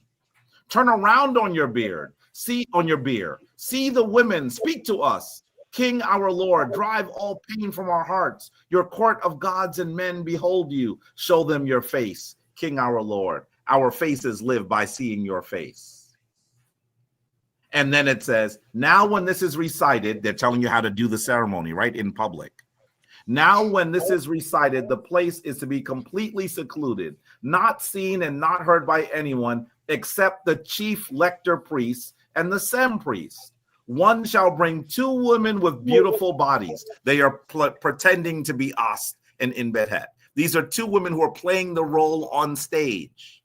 They shall be made to sit on the ground at the main portal of the Hall of Appearings. What do they mean, Hall of Appearings? This is the place where Asar's soul returns. On their arms shall be written the names of Ast and Inbethet. Jars of faience filled with water shall be placed in their right hands, offering loaves made in Menefer in their left hands, and their faces shall be bowed. To be done in the 3rd hour of the day, also in the 8th hour of the day, you shall not slack in reciting this book in the hour of the festival. I'm telling you that what we are hearing is the resurrection of Asar. By the way, as a Christian, we used to call it the Passions of Christ. My mother went to one ceremony just last night where they do these great dramas where they lead up to the resurrection of Jesus. Well, that is older than Christianity, older than the Hebrew tradition. We see that they are saying that Asar would be resurrected in these great ceremonies. You didn't need to read it to know it. You were going to these great dramas done in the temple. So what am I saying to you? What I am we'll conclude here. I want to say to you, the idea of the resurrection of Jesus is older than Jesus. The idea of a period where you have Passover actually is a description of something that was supposed to have occurred in Kemet, but we know that it is mythological. And of course, when we see all of those great celebrations that occur during this period, from Lent, Comedic, from Carnival, Comedic, all of these, including I didn't even go into Fat Tuesday, including Fat Tuesday, all Comedic. All of these celebrations come from ancient Kemet. They have been reworked and edited and remixed to fit the traditions, the social and cultural understandings of another people. And now you, the African, who created these traditions, who understand these concepts in their most erudite form, are now imitating the imitator who is imitating you. Return to the source. Return to the source. Return to the source. That is what I hope you will get from an understanding of Easter. Brothers, I know that took a long time. I was moving very quickly. Like the video, thumb up the video. And you better thumb up the video. Yeah, thumb up the video. This is the video. We ready now. That was definitely dope, Brother Jabari. Okay, Brother Reginald Martin, would you like to say anything in this, or you can add on, or you can whatever you want to say? Actually, I was gonna add on to what Jabari was saying. If you go back to that that image with the jet pillar and the raised hands, family, if y'all can look up the story of Lazarus in Luke chapter 10, verse 38 and 39. It's the same story. Pull it up, Jabari. Where's it at? I'm pulling up right now. I was just going back to the slide. I'm going to share it right now. I have it here, but he was saying like what's that now? You can show your slide if you want. Okay, so let me see if I can. Talking about? No, this is this is the slide he's referring to, I believe. Yeah. So that's the slide. That's the one there. But the story, but the Isis and Nephthys is on the left and right. So Isis with the throne on her head, and then Nephthys with the symbol for the house. Okay, so in the story of Lazarus, if you read chapter 10, verse Luke chapter 10, verse 38, this is what it says. It says, as Jesus and his disciples were on their way, he came to a village where a woman named Martha, and this is also Martha and Mary mean the same thing back in ancient Kemetic. So the MR. But Martha opened her home, that's Nephthys, okay, because Nephthys has the symbol for the home on her head. And then in verse 39, she had a sister called Mary, who sat, which symbolically is the throne on her head, sat at the Lord's feet. So MR in ancient Egypt was Mary, which the Isis and Nephthys were the two Marys. But that's the same story, Jabari, so that you're talking about with that particular image that you had. It's the same exact story. So just the story of Lazarus. So I wanted to piggyback off of that and then give more context as well, because when people are thinking of Christianity in these canonical texts, they're thinking of these books as if though they always existed in this form, not taking into consideration the Gnostics that existed prior to prior to this getting canonized, right? And then Valentinius and Basilides in particular studying in Egypt, and then this is where they would have got direct knowledge of the Egyptian stories, and then the church fathers amalgamating some of their ideas as well as their own in order to create this Christianity that we have now. And so the fact that you're going to find Christian Egyptian stories inside reworked Egyptian stories inside Christian texts shouldn't be all that surprising, considering Valentinius, who was actually a church father and was in running to actually be the Pope at one time, studied in Egypt, before he got kicked out of the church. And so his doctrines were very influential in early Christian history. Okay. I want to open up the show, y'all. Y'all gonna have questions. I don't want y'all coming in teaching all day. Just questions for any one of the brothers up on the stage. Let's go to Francis first, man. Francis, what's up, brother? What's up? Jabari, do you have a question? What's up, sir? Jabari dropped off. He should be back on. He probably got cut. Just ask your question. Now, I want to ask him, number one, when is he going to do the presentation on Mexico that he promised? And number two, why he didn't read the Medu Neter on the back of the chair with himself? I was just curious. Okay. Jabari joint. You can answer that. All right. Brother Sabir, what's up, man? Islam more? Ain't nothing he's saying. Islam more?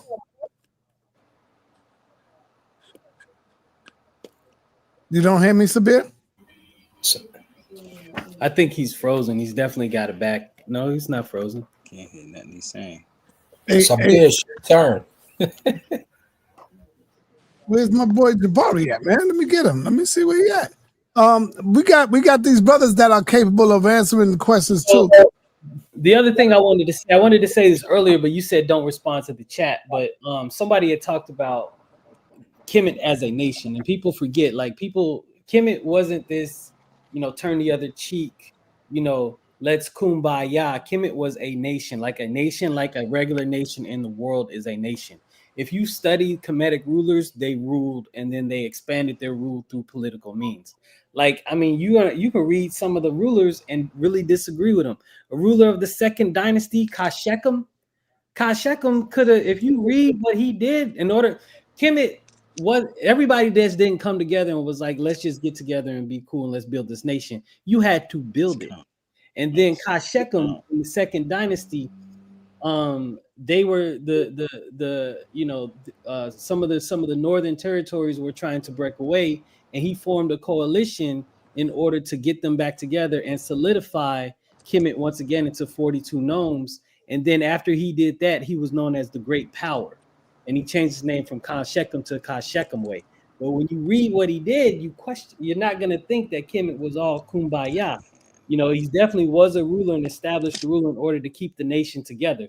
So you're going to find things in Kemetic history that you may say, oh, look at this, look at what they're doing. You're not going to agree with it because it may cross some ethical or moral line that you're trying to impose upon Kemet, as if though it's not a nation state. Any nation state is going to commit something that you're going to disagree with. It could be any nation state that existed at any time in any part of the world is going to do acts in order to establish itself. Sa, you muted. You muted, Sa. All right, Jose, we got Jabari back in the building. Ask Jabari your question, Jose. Sorry, my internet went down for a sec. Peace, brother. I have two questions for you. Number one, when are you going to do the presentation on Mexico that you promised? I'm sorry, can you is he low for you or is it just me? When are you going to do the presentation that you promised on Mexico? You talking about on my trip to Mexico? Yeah, you're supposed to come on and like everybody just forgot about it. Brother Jose, you're absolutely right. I never did it. And I need to. You're absolutely right. I need to. I'm going to pull up all the video and prepare it so you can see it really soon, maybe within a week or so. You're right. I have lots of video.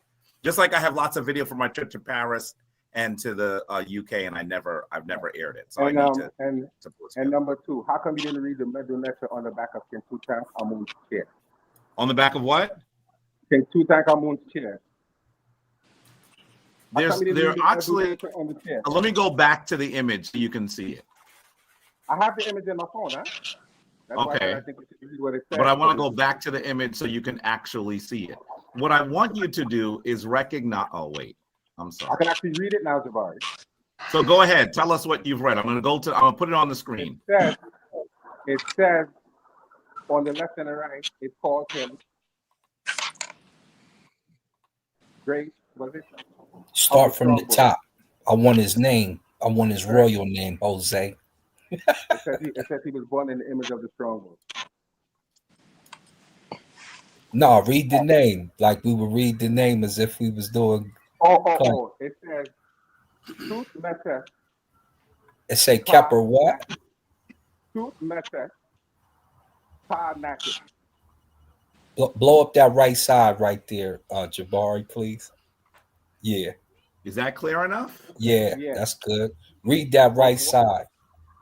On one side, that would say, I think that's Nasubiti on the right hand side. No, that's Sarah. No, you're right. Right side. On the right is Nasubiti. Nasubiti. On the other side, Nasubiti. Neb Ma'atra. No, Neb Tawi. Is it Ta? I don't see Ta. Neb Tawi. Order the two lands. What's in the shin? Neb Tawi. Sorry, it says Neb Tawi, Neb Keperura, Beyond. And then on the left and the right side, it says Mesa Tu Tanak. Is that correct? That's close, y'all. Right. Two All right, all right, mini births. He's All born right. in the image of the great bull. all right. We got to move on, y'all. Sabir, where you at? Good job, brother. Sabir Bay.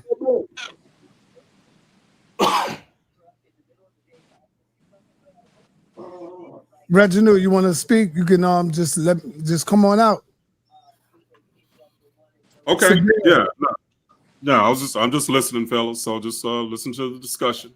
Okay. Hey, got something to add. you got your brother in here, the one you debated a couple of weeks ago. Brother, Elder Yara. All right, my brother. What's up, Elder Yara? What's good, Dr. Reggie? I'm gonna call you the new Dr. Reggie.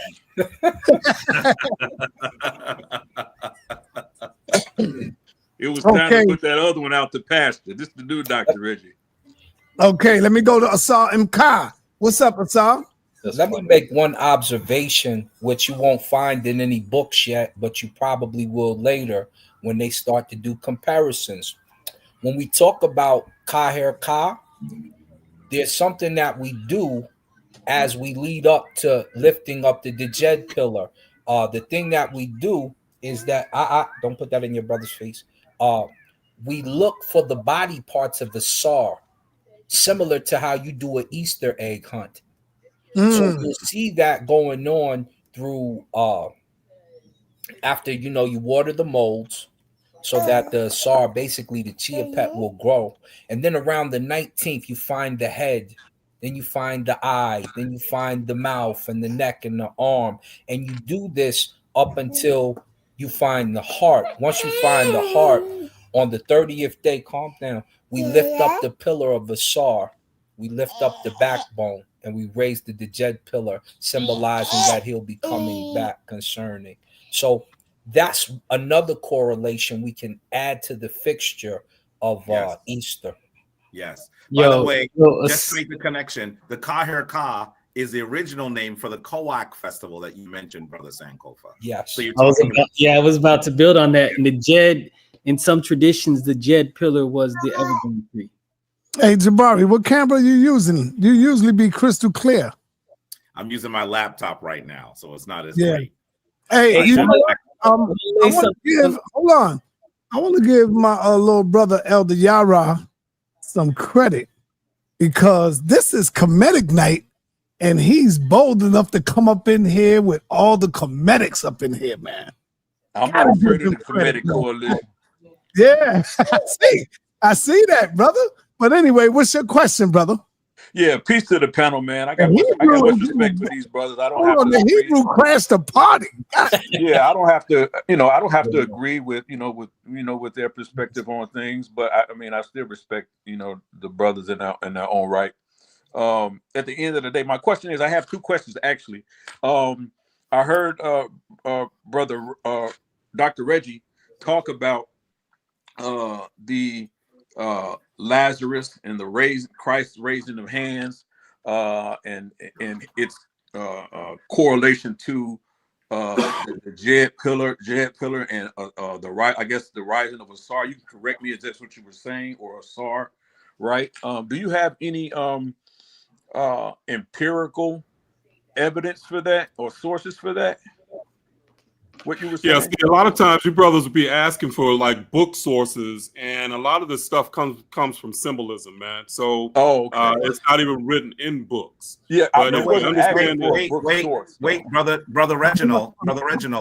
The question he's asking you was on the screen earlier. The one that you could look at is actually the Lamentations of Asen in Bedhet, where they describe him being. I had it on the screen.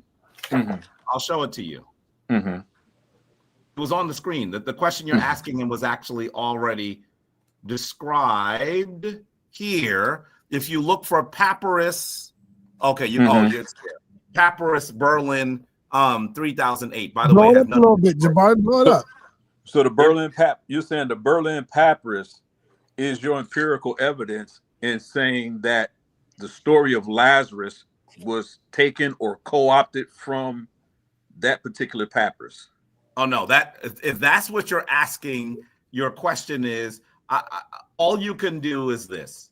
You can look at the ceremony that is older.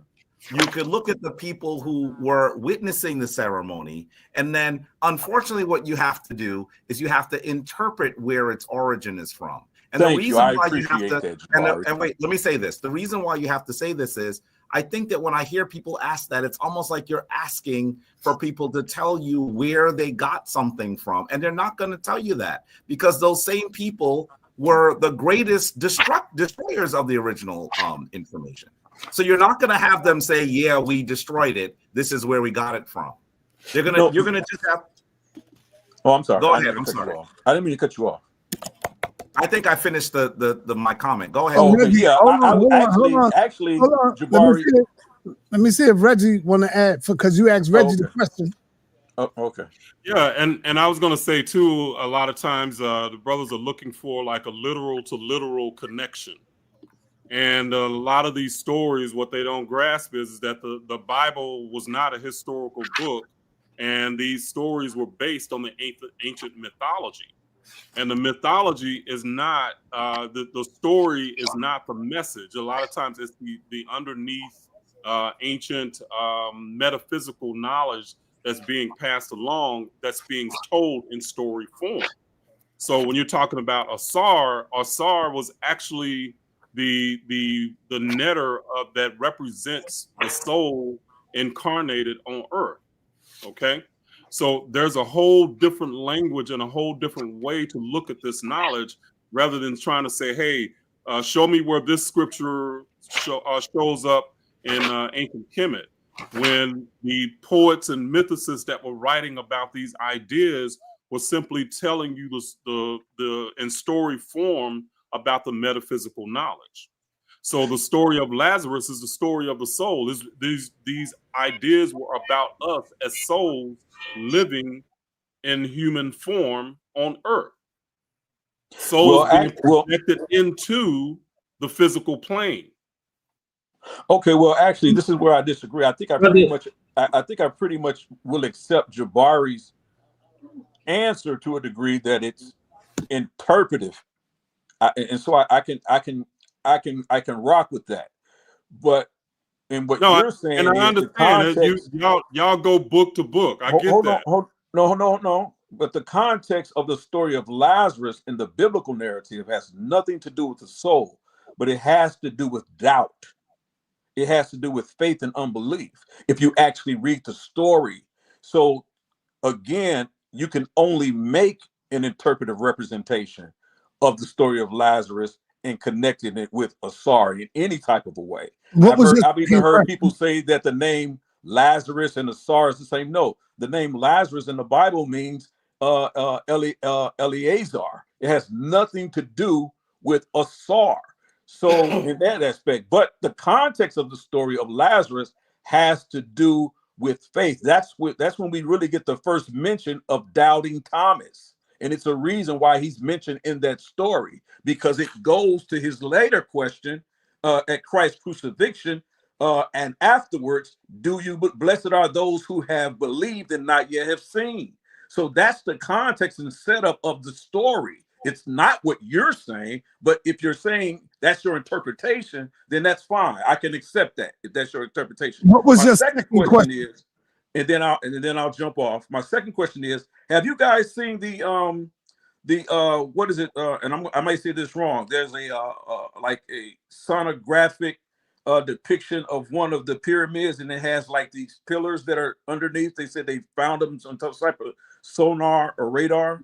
We were dealing with that earlier, brother. Like, yeah. So do those look like the jet pillars to you, or jet pillars to you guys? Well, they look fake. That's what they look like to me. It looked like a reenactment. The only thing that they know for sure is that they have some caves under there and some tunnels under there. But those particular brackets that they claim hold it up is not substantiated yet. That description that's gone all over social media has been widely debunked.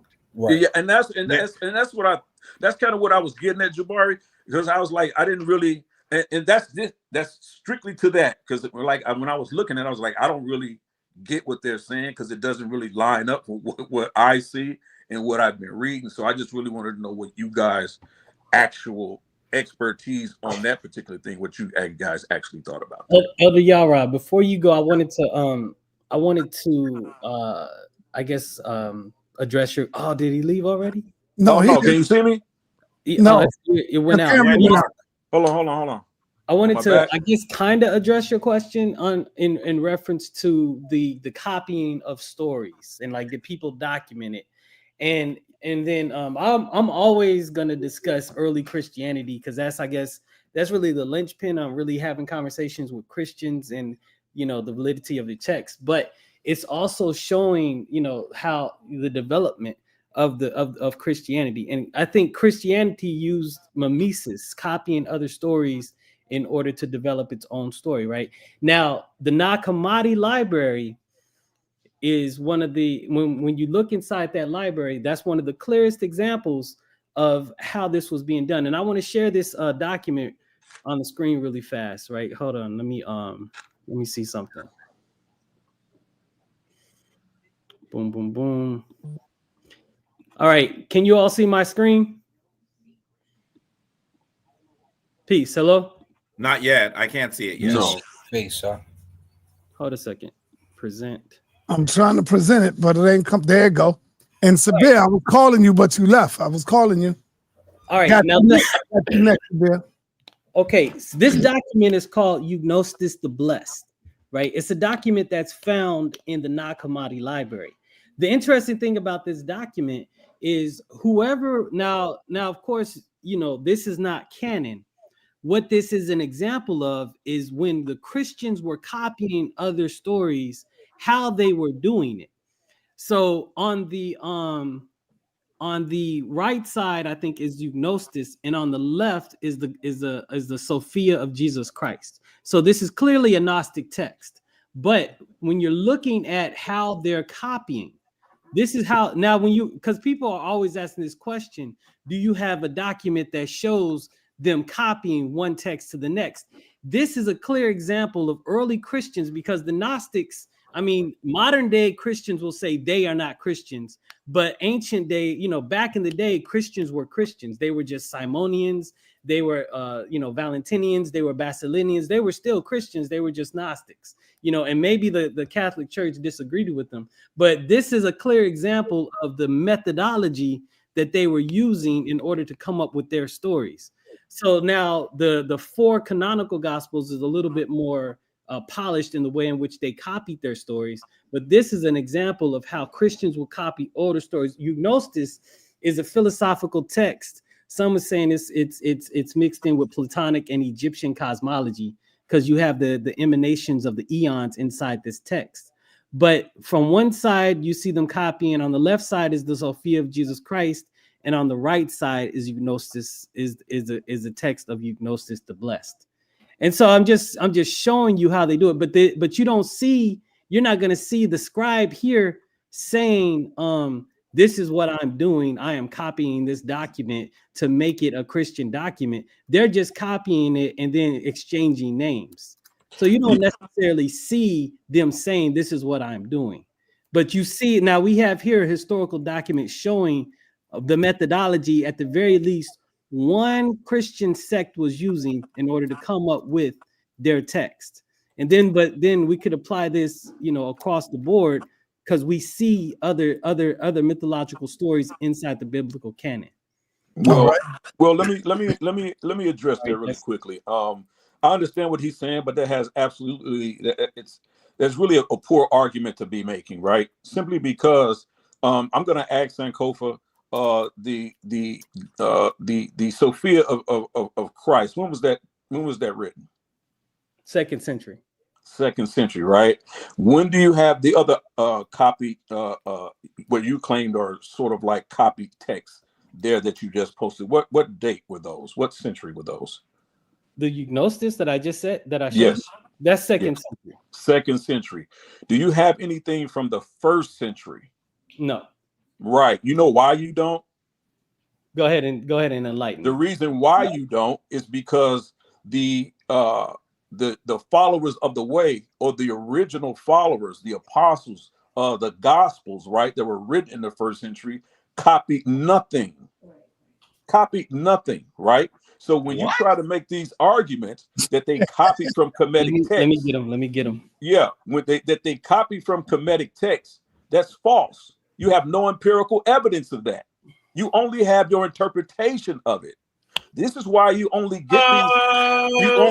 You only get Platonism. You only getting these Platonistic philosophical type renderings in the 2nd century. Because if you read in the actual biblical narrative in the canon, even in Paul's letters, Paul is debating against the Epicureans and the Stoics.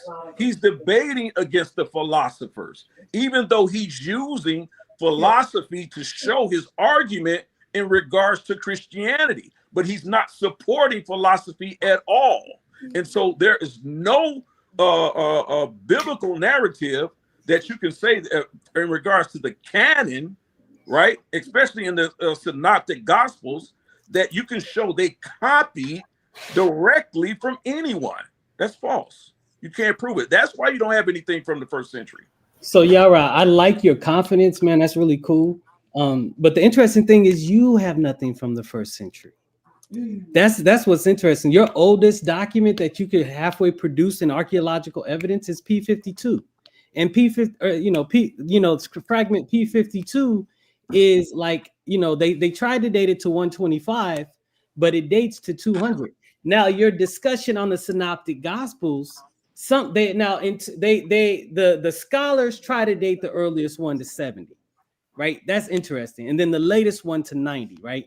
But of that is internal evidence. But that's incorrect. I'm not done, my brother. Okay. It was very quiet.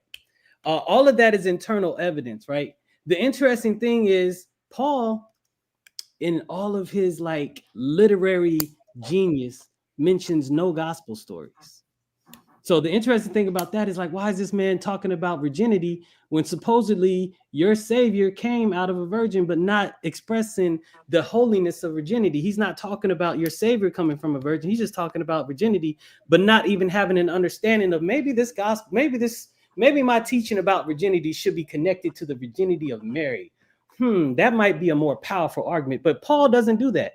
Paul doesn't talk about any gospel stories. My theory is they weren't around. Again, I'm not done. Okay, well then, okay, I'm not done. I can land, but you gotta wait. You're gonna have to wait. I'll let you rock. Now, the interesting thing is the first Clement of Rome, the first church father, same thing. Doesn't mention any gospel stories, only uses Old Testament stories in order to back his Christology. Polycarp doesn't use any gospel stories, right? Justin Martyr doesn't know any real gospel stories. The first time you get the first 4 of your canonical gospels is Irenaeus in 180. So you as well cannot produce a text from the 1st century besides internal Christian propaganda saying you have synoptic gospels. Well, actually, you're incorrect. And so let me kill that right now. We have at least 7 of Paul's authentic letters that the consensus of scholars agree are authentic, written by Paul within the 1st century. One of those dates back at least to some scholars say to the to 30 to 40 AD. So when you say that there's no empirical evidence, that's false. We have Paul's authentic letters. No scholar's going to argue against that, but those who don't actually understand. So you're wrong on that. We also know that we at least date the book of Revelations, whether you believe it was written by John or not, at least to 90 AD. So that's still 1st century. And so that's for the oldest text for the book of Revelation. So again, when you start to talk about, again, you have to argue. This is why I say these guys must argue against the church fathers every time. Bear, you next, Bear, don't go nowhere. They must argue against the church fathers every time, because what the church fathers are doing, they don't have to question the gospels. They don't have to they make no question of the gospels, because the gospels are already in play almost 20 to 100 years, over 100 years prior to the church fathers' writings. They have no argument against it, right? So those things that you're saying, why they didn't write about it, because those things were not an argument for them. That's why. So again, at the end of this conversation, Sankofa, when you say we don't have any first century empirical documents and just the PQ source is the oldest one. You're incorrect. You're not right with that. And I suggest you go back and revamp your studies and see what the consensus of scholars are saying. The problem with you guys is you want to use scholarship when it's convenient for you, but when it goes against your arguments, then throw scholarship out the window. You guys have to walk on one or the other side. Either you're going to make a theoretical argument for interpretation, which is fine, you can do that, or you're going to make an empirical argument, and the empirical data is against each and every one of you. If I can respond, all right. No, hold on, Jabari. I just want to get in. I just want to get in line. That's all. I just want to get in line. You know, he gonna go back and forth with you. I want to ask you a question and get it in, and then I'll come back to Elder Yara. Okay. I don't want to have. Can I answer to? I would like to respond to that as well after everybody else has spoken. All right. All right. I mean, I'll fall off and listen. Jabari, hold up. Don't go nowhere, Elder Yara. Oh, okay. Jabari, go ahead. Respond. I'm not sure. Elder Yara is making an argument that no biblical scholar makes. He is making an Yara argument. He said that the Gospels don't copy from anyone. The reality is, I would love for you to find a biblical scholar that doesn't say that Mark is the first gospel, and at least the first gospel, and the last two are likely copies of each other. These are all copies. And so when he makes it sound like the Gospels are writing something, I mean, the reality is we don't even know who Mark is. That gospel that is the Gospel of Mark wasn't even originally, Mark didn't even have his name on it originally. We added names later. He's making it sound like you got four guys who are writing something. No biblical scholar argues that anymore. It's the gospel according to Mark, supposedly, because his name was added later. Let's show a source. Let's show a source, because I don't want to just go back and forth and argue something that has already been resolved by biblical scholars. I'm not sure why we're doing that.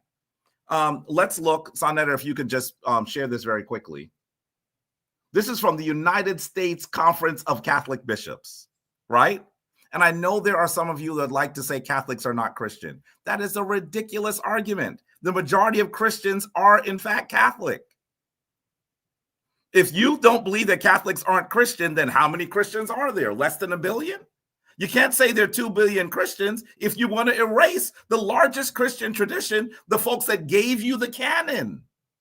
Without the Roman Church, Christianity might not even exist anymore. So anyway, I want you to look at this. First of all, it says the shortest of the New Testament Gospels is likely the first to have been written, right? Let's just first situate the fact that Mark is the earliest gospel, right? I want to situate that. And then as we go further down, I'm doing this quickly, folks. I'm hoping you're able to follow. You're going to see, look at this. Mark thus shares with Paul, as well as other parts of the New Testament, and from emphasis on election. First of all, what you're actually going to begin to see is that Paul doesn't reference the Gospels, but perhaps we see some similarities in some of what we see in Mark and in Paul. But even look here, although the book is anonymous, apart from the ancient heading according to Mark in manuscripts, it has been traditionally assigned to John Mark, who was in whose mother's house at Jerusalem Christians assembled. We don't even know who wrote the text. He's making it sound like there are 4 guys that wrote these things and they didn't copy anything. Now we have to acknowledge we don't even really know who wrote the text. Let's go further down. Here we go. Let's acknowledge that they often say that it's traditionally said, we don't have any real date for it, by the way, that it was written around 70 AD in Rome, 70 CE in Rome, right? And essentially what you are hearing here is that Mark is the first gospel, even though it's almost crazy to call it Mark because that name was added later. And then in addition to that, you're going to realize that all of the other gospels are written with knowledge of Mark. He's making it sound like these 4 people wrote something and they didn't copy anything. They all copy from Mark. And Paul does not seem to have any knowledge of any of them. Any of them. And we even have earlier, I'd love to show you a source on this, but it'll take me a moment to pull it up. We have earlier versions of the Gospels that are different than the ones that we have today. So we even see that they've even edited them. He's making it sound like you have 4 eyewitnesses that wrote something. No biblical scholar will argue that anymore. And finally, if you're trying to say that our argument is weaker because we don't have the actual culprit saying, yes, I did it, I don't know why you would expect to see a culprit say, yes, I did it. In every courtroom in the United States, and in fact, in most parts of the world, you will see people who are convicted that say they are in fact innocent. Most people who have done something, even when we know they've done it, we have proof, we have video, they say, I didn't do it. The Christians destroyed many, many things. Many, many things. We should not expect them to say we got it from X, even though most of the things that we see are common to Christianity today. We'll actually always see early Christian fathers. Who are the early Christian fathers? They are the earliest leaders of the church. These are the people that create an organization for the church. What we actually see them say is many of the things that we know today as Christian come from pagan sources. Pagan sources. That's what they're saying. You know, why would we discount the quote unquote Christian fathers? Who would actually do that? You're actually acting like we should just get rid of all of those people who are writing about Christianity, sometimes without even access to a gospel at the earliest stage in Christianity. They're the ones that are telling you about the organization of Christianity. And by the way, for him to make it sound like there's no copies, notice he says most scholars believe there are at least 7 authentic letters from Paul. Exactly. What he's missing is most people, well, how many letters are actually written to Paul in the Bible? That means that the rest of them are fakes. Nobody's copying anything. The whole damn thing is copied. What is he referring to? There's no biblical scholar that would make the argument he's making. None. Zero. I love the confidence that he's speaking in, but it is not actually agree with what I just said. Borne out by the data. It's not borne out by the data. Wow. Okay. I want to respond to Brother Sabir Bey. No, hold on. Let Sabir Bey go first. Go ahead, Sabir. Do I get to respond to Jabari? All right, go ahead. I thought you didn't want to because you ain't say nothing. Of course not. No. First of all, Jabari says, listen, if anybody wants to know, Bart Ehrman, who's a PhD scholar, who actually, this is his expertise, will disagree wholly with what everything Jabari just rattled out of his mouth. When he says no PhD scholar of modern times would agree with that.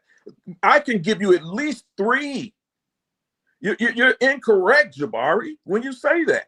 You just made that up. And then when you say that the rest of Paul's letters were copied, no. Bart Ehrman clearly tells us, PhD scholar who actually does this work at Duke University, he actually says that 7 letters of Paul have been authentically confirmed were written by his hand, Paul's own hand, as early as 30 to 40 AD. Then the other letters that were attributed to Paul are of a different Paul. There are at least 3 Pauls writing. So you don't know the actual modern studies about that. You don't, Jabari. You just made all of that up. Again, when we talk about, when we talk about the church fathers only give commentary on things in regards to the Catholic, most of things in regard to what we know as Catholicism today. What? You heard what I just said. Most of what Catholicism does today was based on what those early church fathers wrote. It was based on commentary, only their commentary. Simple as that. So that's why we don't have to hold the church fathers to a higher standard or degree of anything. It's simply their commentary. They're not writing any gospels. Eusebius is not writing any gospels. Tertullian is not writing any gospels. They're only giving their commentary and writing or writing their apologies against a particular doctrine, like Origen. That's all that they're doing. So again, when you try to make it seem like that the church fathers are the authoritarians on the Bible, they're not. That's just not how it works. So when you talk about, I would like to respond. No. Okay, let me respond. All right, let the brother Shabir Really get in there. Really Then quickly. we gonna talk about sa.neter, really quickly. First of all, Bart Ehrman is not even at Duke. I don't even know what he's talking about. I don't even know what he's talking about. You mean UNC Chapel Hill? I don't even know what he's talking about right now.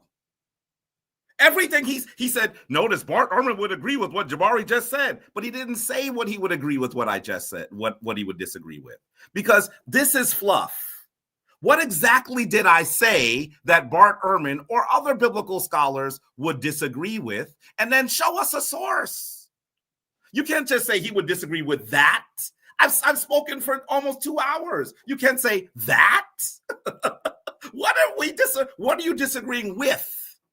And at least if you're going to mention a scholar, talk about where they actually are. Why even mention the school if you're going to get it wrong? You know so much about Bart Ehrman, but you don't even know where he teaches? What are you doing? This is embarrassing. Don't do that. All right, let me bring in Brother Sabir Bey. He's been waiting for a minute. Sabir, you got the floor, brother. Unmute yourself. Huh?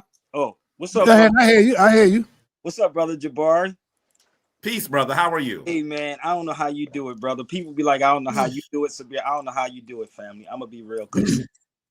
I'm from the school of Bobby Hemmett, and Bobby Hemmett would always say, cite your sources. Man, these, honestly, I sat back and I'm reading the comments, and I'm like, have any of these dudes traveled anywhere? Have they been outside their city or their state, bro? Because a lot of these cats are speaking, and I agree with what you're saying. And I have one question to you. Quite a few, but I'm not going to stay in too long. Let me ask you a question. That goes for anybody. Can you copyright the word of God? I hope not. Who would hold a copyright, right? You know what I mean? Oh, pick up this book then right here, and then open it up. Pick up the book, and then open up to the couple of pages, and you're going to see it says copyright. If you can't copyright the word of God, then why is it copywritten here? Right?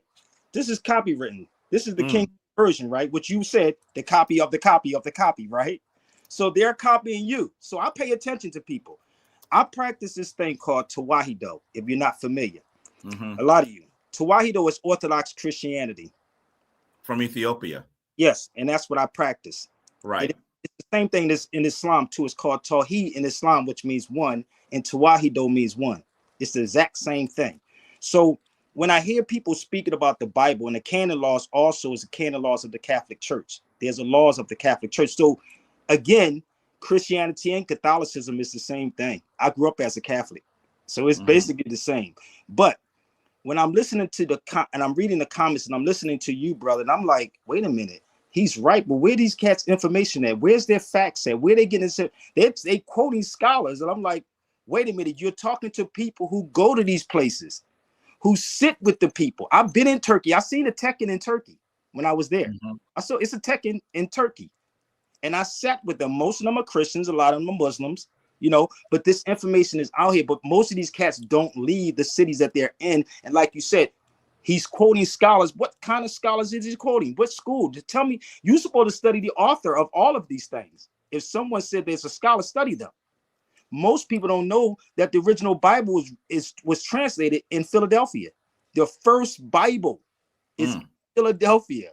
It's called the Bible Society in Philly, in my city, where they translated the Bible. But the original Bible was written in Ge'ez, Geez. It's pronounced Ge'ez. So the version that we're having now is not the original version. So those people that they were mentioning don't even exist. Where they come from? Who added them in? We don't question these people. And what it is, people are just saying, well, I've seen it online. Well, I heard it from a European. Why trust this European? It was to enslave you. So these are the things that is happening, brother. That's why I said I don't know how you do it, brother. I really don't, because it is very hard to deal with our people because they're not going to do no research, brother. They're not, and it's hard. You know, they're not researching. They never sat with an Ethiopian priest. I did on many occasions. So have I, by the way. You know, there you go, right? So in Ethiopia, yeah. Thank you very much. So if you want to know, sit with the priest. Sit with one that don't speak English that can get a translator to translate it for you. And I used to go to an Ethiopian church in Boston, also out here in California. Both of them. But if you don't sit with these people, you will never know the history. They know. And this is why you don't see no Hebrew Israelite with an Ethiopian Bible, which I did see the original one, and it's written in Ge'ez. And the cross that they carry is called a miska. Meskel. It's called the miska. And we burnt the cross also. We were burning the cross. If you look it up online, we burnt the cross. Like you just said earlier, they're taking everything from us and they bastardizing it. That's all they're doing. If you look up the miska, and I'm going to spell it one more time for y'all, Meskel, and look it up, you'll see us burning the cross. So they scared you with your own stuff. It's that simple, man. It's not complicated, but cats want to sit back and argue with no receipts at all. With none. I can, as you're talking, brother Jabari, I'm looking these things up. I'm like, yo, he's right. I'm laughing. At the same time, I'm laughing. I'm like, he's right. He's right. I would love for him to show me the source where Bart Ehrman says that there are 3 different Pauls writing. They have no sources. I would love for him to show that to me. They don't have them, brother. I've never heard Bart Ehrman say that. No, they have no sources. What is he referring to? I mean, Bart Ehrman even says that several of the letters were probably cut and pasted together. He's not talking about individual people. By the way, I could show you that if you really want to go there. Right. I don't even understand what he's referring to. That there are 3 different Pauls that he's referring to. Where are you getting that from? Yara jump out the window in a minute. Where did he get that from? There's 2 things though. One, the first catechetical church is in Alexandria, and it's you already know where I'm going, Sankofa, because I done did this to them before. So it's in Egypt.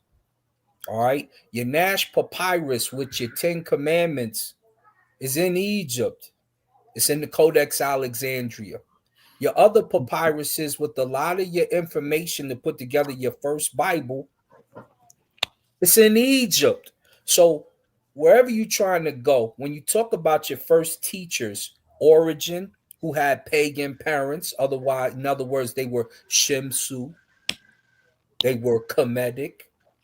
You're talking about people allowing their children to learn this new religion because they're under pressure from outside forces. And Mark's school, which is, as our brother Sabir Bey just covered, basically the Kebra Nagas, your first Christian openings, that's your first Catholic and Christian school. It's all in Egypt by Copts and Egyptians. So whatever Yara is talking about, you need to go remix it, my brother. It doesn't work here. You can say Paul, and say he comes from Turkey, but where's the first Christian school in Turkey to predate the one that's in Alexandria? What I don't really want to give the brother any more energy. Honestly, he's not here. He's not here. I would like to say something, but he's not here, so I don't want to. He's not right. Here. That's fair. It's fair. It's fair. Brother Reginald, you can jump in whenever you're ready, bro. I wanted to say, in reference to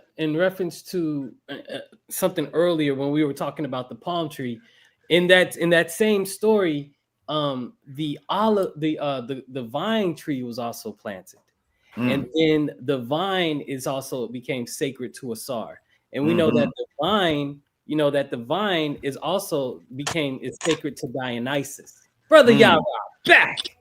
Now let's do it. Now let's do it. All right, this is the thing. Yeah, hold on real quick. He's talking. Wait. I'm glad you're back, but let me go. I'm always quiet for other people and people kind of run. I mean, So this is the thing, Yara. I said Gospels, then you went to Paul. That's interesting. That's first interesting kind of disconnect I noticed in your conversation. Well, actually, Number you're incorrect. Number two, Yara. You're incorrect. Yara, besides internal evidence and scholars not really wanting to buck Christian tradition, you don't find Paul's letter before Marcion, which is what? Wait, what? No, what? Hold up. Let him finish. Y'all you're going next. Research start bugging. You don't find any letters before Marcion, which is 140 AD. Marcion is the one that presents the first canon. So all of anything you say, nothing you say can go beyond that. You're not going to find anything. That's why the conversations of Polycarp. That's why the conversations of Ignatius. That's why the conversations of Clement. That's even why the conversations of Paul himself is important, because Paul is, and you're saying three Pauls. That is and Jabari is right. That is the first time anybody has ever heard of three Pauls. But you're saying that because people know that there are certain letters within the Pauline corpus that don't make sense unless because they're addressing certain topics. The topics of Gnostics is coming up. And then Paul, why would Paul address Gnostics? Because they're trying to place Gnostics in a later development. But then when you look at it, if you place all of these letters later, it makes more sense. Besides Christian tradition, there is nothing that says there's any writings from any Christians, including your Paul, before the 2nd century. Now I'm gonna land right there because it's just repeating. All right, I want to address that because that's completely ridiculous, and you don't know what you're talking about. Again, Paul's letters have been authenticated. No biblical scholar argues against that. And he's writing early in the 1st century, between 30 and 50 AD. Like, why are you making that up? Wait a second. So now let me address first of all, Mr. Jabari right here, right? Because when I said Bar Ehrman, when he's talking about the three Pauls and his understanding and his writings on Paul, he did begin that study at Duke University as an adjunct professor in 2000. You are incorrect again, Jabari, as I said. So he'll come on here, and I dare Jabari to tell me that that's not true. I dare you to do that. Okay. So again, this is the problem. This is the problem with Jabari, right? Jabari, you love to try to say that when I make a statement about something, that I'm not saying that I'm saying it incorrectly. When I said he's at Duke University, when he's writing about Paul, that's in 2000. He's there as an adjunct professor. Stop Googling and stop reading the first thing that pops up. I know where he's currently teaching, but he was an adjunct professor, and I believe he still is at Duke University, as I said. So we'll move on from that. That's really not an issue with me. But again, when we talk about the early Gospels, we know there's no one argues this, but you three guys on this panel. This is the toughest environment to be in, and we're busting piñatas. Yeah, there's no one that argues the 1st century writings of Paul, and they are not later than Marcion. What are you talking about? Marcion actually gives his commentary on Paul's letters. So how is his letters come after Marcion? That's ridiculous. It makes no sense. Like, I read Bar Ehrman's work. I'll come on here tomorrow. I have time. I'll come on tomorrow and I'll show you what we're talking about. And Sankofa, you actually kind of made the argument a little bit. We know that certain things are written in some of the letters that were attributed, that people attributed to Paul, like the book of Hebrews. There are certain things in there that we know could only have been written after Paul died. So when we talk about three Pauls that are writing, this is what Bart Ehrman is postulating. So this is what we're talking about here. So you kind of actually prove my statement there. But again, no scholar, Jabari Ostazi, disagrees that Paul that at least 7 authentic letters that were written by the hand of Paul. Now we cannot just come on here and just make these off the wall statements, brother. We cannot do that. All right. Hey, let me bring on Jabari. Hey, Jabari, one thing about Elder Yara, he reminds me of a Black Panther. When he's pushed in the corner, he come out swinging. Bro. He come out swinging. You can't trap a Black Panther, bro. That's what Elder Yara is, the Hebrew Panther, and I just put that thing on him right there. Brother Jabari, let's go, man. What you got? Let me say I this. got much respect for you, though, Jabari. He's swinging for his life. And Yara, I'm sure that if you were in New York City, we would argue over lunch. You know, this is not there's no hatred at all. I mean, I like you as a person. We disagree, and there's nothing wrong with disagreeing. There's nothing wrong with disagreeing. No, it has nothing to do with, I'm not questioning your ethics or who you are. Right, and neither am I. Yeah, so that's important. But I Brother Jabari, real quick. Can I ask you a question when you finish with him? Wait. Okay, but sa.neter has to direct it. I'm not gonna. Don't get me. We've been here waiting all this time. Okay, let sa.neter decide. But I want to say to you, first of all, you are now saying that we're Googling, but then you were off camera. We already know that that's what you were doing. I don't even know why. You said, you didn't say that he worked, you next, Neil. Developed something at I didn't have to go off camera to do that. You said he was at Duke. And the reality is that he has been at UNC for a long time. He's a professor there. Yes. And so for you to, I'm not even sure why you just said that. I mean, it wasn't you just put it. You didn't even need to say that. It makes my point was though, Jabari. Wait. I'm not finished. When he wrote that about I'm not the 3 finished. Pauls, he was at Duke. Brother, I'm not finished. I'm not finished. So look really quickly, sa.neter, if you could just show this. Let's just put this to death right away. He actually said that Bart Ehrman argues that the letters are authentic. It's a really strange argument that he's making, because in many ways what he's doing is he is saying that there's 7 authentic letters, but everyone knows that by saying that, you're saying that there are other letters that are not authentic, right? So I don't know how. That's almost like saying I didn't rob anybody last month. If I say that to you, you'd be like, wait, what do you mean? Why are you fixated on last month? It's a really strange way to pose an argument. Listen to the way that Bart Ehrman describes some of the letters of, and this is from him. I'm not going to just say, I show sources. I don't know if you realize that. Maybe Yara doesn't realize. He should realize it by now. This is from Bart Ehrman's blog on Paul and his letters. He says, interpolations, by the way, interpolations are things that later writers put into earlier works. Yara is trying to make the argument that these letters, that all this is authentic, that no one can find anything from the first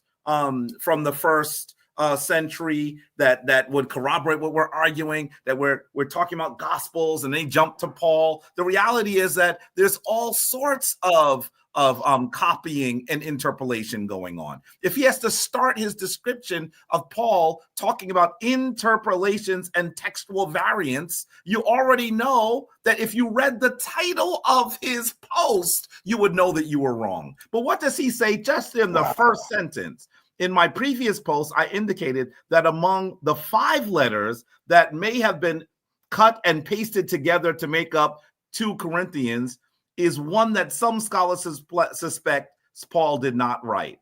If not, how did it get to 2 Corinthians with fragments of letters that he did write? To remind you, this is what I said about it there. The paragraph found in 2 Corinthians seems odd in its context. I'm not going to read the rest of it. What is he trying to say to you? He's trying to say that people are editing the text. The very purpose of his first comments were trying to say that there were some pristine texts that we can rely upon, and that everything we were saying we had no proof of. He said there's no copying of anything. But this is all about copies. By the way, I did not forget that he tried to separate the Greek tradition, the Greek philosophical tradition from Christianity. Here's just one article that I just pulled up just for shiggles. I mean, look at this. I mean, speaking Greek under Rome, Paul, the power of language and the language of power. This is just in the abstract of this article written by Kathy Erisberger from the University of Wales, Trinity St. David. She says, the role of Paul in the mediation in a mediation of the passage of the gospel to the non-Jewish world of Greece and Rome has been recognized for a long time. This implies a recognition of the significance of the Greek language in the process. This article questions the perception that Paul's perceived Hellenism contributed to either the liberation of the message from its Jewish constraints or to the introduction of a dominating power discourse into the Christian movement through the use of Greek as a language of power. What she is essentially saying to you is there's no way for you to remove the Greek milieu from Paul's writings. What? And he's trying to make it sound like that the Greek world is somehow distinct. This is just a simple, I can pull up 20 articles in 20 minutes. I'm not sure why he made that argument. I don't even understand. It's a really poor argument. Listen, I have a bunch of other sources here, but I want other people to go. I just want to remind you of the point we're making. Most of the text that we read today has been copied.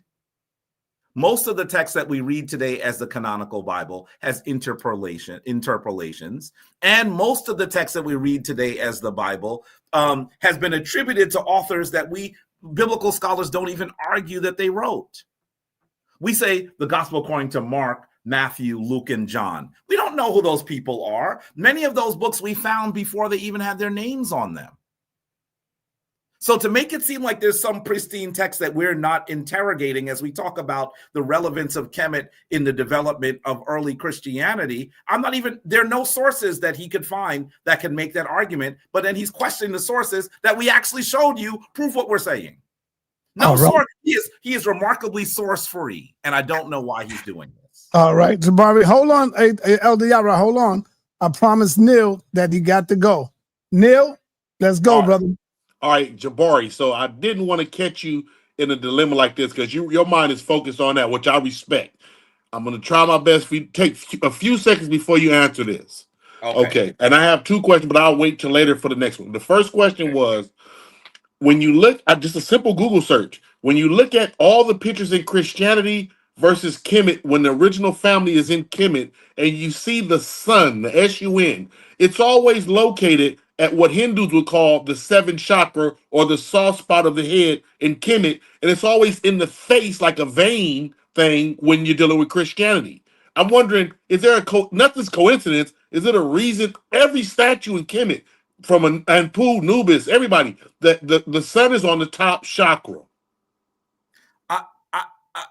I'm not even sure if I'm prepared to answer that question. I do believe that the Comedic people believe that there were nodes of power within the human body, but I'm not really. I don't even know if I could argue that those depictions that we see of the Christ family, by the way, many of them are very, very recent compared to the story that we're reading. And they're extremely recent compared to the Kemetic story. I'm not even sure if you could say that there's a coherent narrative with the images that we see of Jesus the Christ. So this is something that I would want to talk to you about later, massage later, and then have a better answer for you. Perfect. Go ahead, family.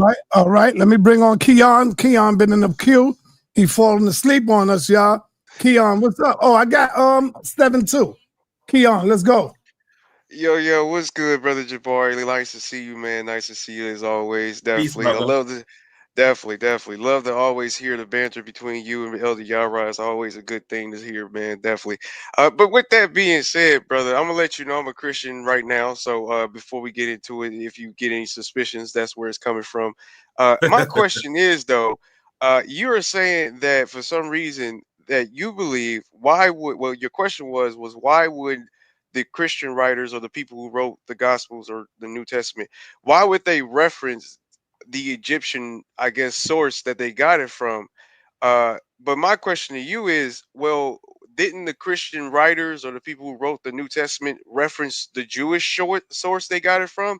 So why would they reference the Jewish source that they got it from, or the Old Testament source that they get it from, and pretty much reference their God? And then, but in your opinion, they're getting it from the Egypt people. Why are they not referencing the Egyptian people like they did the Jewish people? Well, first of all, I think that you'll actually see that many in early Christianity had lots of problems with the Jewish community and Jewish people.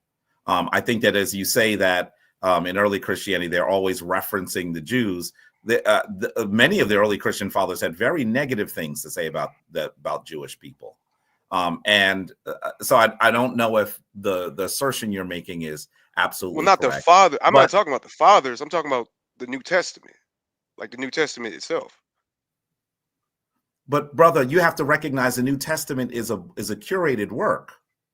You're reading it like it's a history book. It's not. It's a bunch of books that are taken from different places at different times by authors that we cannot identify. And there are many books that were used by early Christians that are not in the canonical text. So I don't even know why you would make it seem like the New Testament is a coherent text when it was made coherent. Does that make sense? There's editing. Yes. There is selection of certain texts that they think tells a story much better. That I don't think the New Testament is an accurate description of what was happening in much of the Christian world from the 1st century to the 3rd century. I don't think that we see much of that. But let's be clear that many of the early Christians, I think we could say that many early Christians were coming out of the Jewish community. I think that that's not something I would dispute. And so there are a bunch of things going on at the same time with regard to who are these early Christians. And I think that we would obviously Paul, if we believe that there is a literal Paul, I believe that there may have been a historical Paul. I believe there may have been a historical Paul. If he actually is writing, they get into you. No. I'm just being honest about my study. Now that there was a Paul? I believe that there may have been a historical Paul. And based off of what? Well, based on where we find letters, the content of letters, some of those letters are clearly not Paul. Clearly. So if there was a Paul, then it got to be a Jesus, right? No. Why? Why would there have to be a Jesus? Because there's a Paul. Paul doesn't even sa.neter. Paul doesn't even tell us much of the narrative of Jesus. It got to be a Timothy then. Timothy. Because Timothy was his right-hand man. But why? But who Paul was giving the letters to? Paul was giving the letters to Timothy, right? I want to say to you that Paul never sees Christ, never speaks to Christ. He sees him in a vision. What about Timothy? But Timothy. But I don't even understand why Timothy existing is even relevant here. What I want, you're taking me way off track. What I'm saying, if you're saying that you may believe that there is a Paul, a literal someone that lived. Then it got to be like a literal Timothy because he was giving his letters to Timothy, right? But why would that matter? Come on, Jabari, man. What does that prove? They beating you down, brother. Don't do it, man. No. None of these people existed, brother. You know that. Respectfully, sa.neter, some of the people in the Bible were historical characters. Like who? How about Hezekiah? No one would argue that Hezekiah didn't exist. Okay. There are. I've never said that that the Bible is completely fictitious. I'm saying that you should not read the Bible as a historical document. There's much in the Bible that is not tethered to history at all. But there are some things that are historical in the Bible. Just as I watched the Daredevil series. They reference things that actually happened in New York. That doesn't mean that I think Daredevil is real and a literal person. So I think that we have to recognize that I'm not arguing there were no early Christians. That would be a crazy argument. Of course there were early Christians. Brother Gideon, put on your camera, brother. All right. No, I was talking to Brother Gideon. He got to turn on his camera. We all up in here. Elder Yara, you want to say something? You took me in a completely different direction. Hold on. Reggie, you want to say something first? Hold on. Reggie, you want to say something? Hey, no, I'm good, man. Y'all doing y'all's thing here, so I'm just listening. Okay, hey, let me bring in Asar. He ain't speak yet. Tripping me out, though. All right, Asar ain't speak yet. 7, let's go. Peace to everybody on the panel. Peace to everybody in the chat. And I just want to say, Brother Jabari, your presentation was phenomenal, brother. I appreciate your scholarship. I appreciate you coming here and teaching us and giving us this information, because what I feel a lot of people don't recognize is we have an actual scholar here who does the work, who shows the work, who has concise argument, and show and proves us the information. And it should be something that should be appreciated. This is our resident scholar, Brother Jabari. And I would put his scholarship against any scholar that you would have when it comes to these topics that we talk about on this channel, especially their most favorite Bart Ehrman, who they love to just regurgitate that name time and time again. But I have 2 questions for you, Brother Jabari. No problem, brother. And I have 2 questions. One of them is we had a great show. Sister Nepal had a show on resurrection, since you were speaking on the resurrection.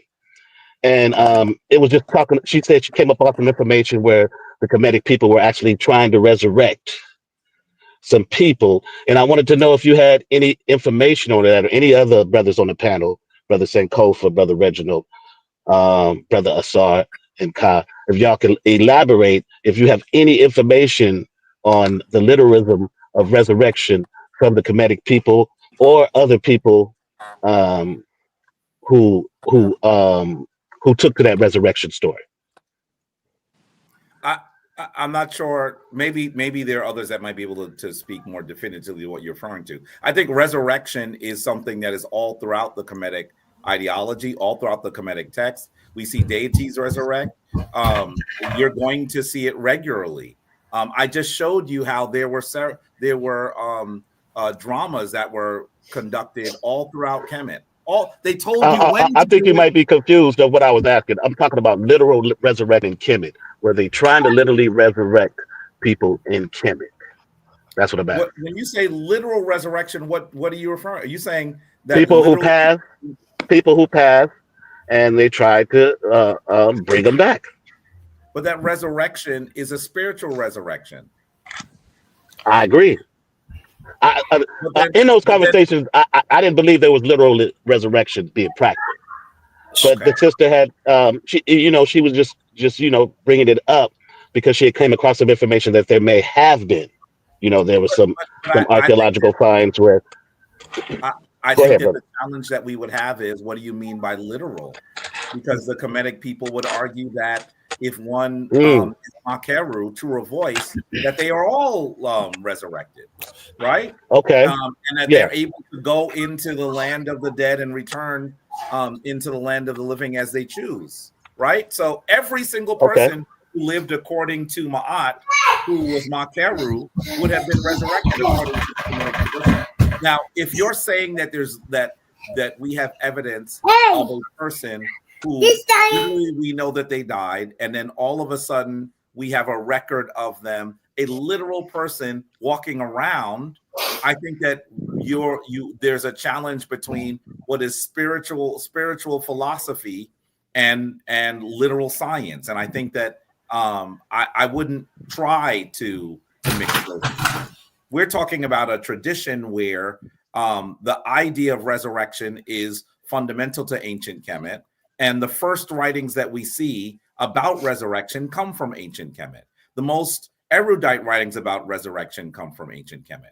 For over 3,000 years, if anyone said that they were talking about a resurrected deity, they would likely have been talking about Asar for over 3,000 years. And so resurrection is very common. In fact, I would argue that even the term resurrection is a reference to a Kemetic concept. And so we see this for a very long time. And then we see Christianity. Here's the part that I'm always confused with people who are arguing with us. We see Christianity rise in the same region, in the temples of Kemet. And they want us to believe that the people who developed something weren't influenced by what was already there. Even though we know that they did great defilement, we can prove that certain books were literally verbatim taken from Kemetic text and not given any credit. And then they want us to say, you don't have any proof that they didn't do that. What do you think proof is then? Are you expecting that we're going to see someone say, yes, I killed them? And that's the way they go to prison? If that's the case, the prisons would be very empty today. Very often when someone is trying to find their way into power and they're taking from someplace else, they're not going to tell you where they got it from. But it should be very clear when you see where they did it, what was extant, what was happening, and even their denials.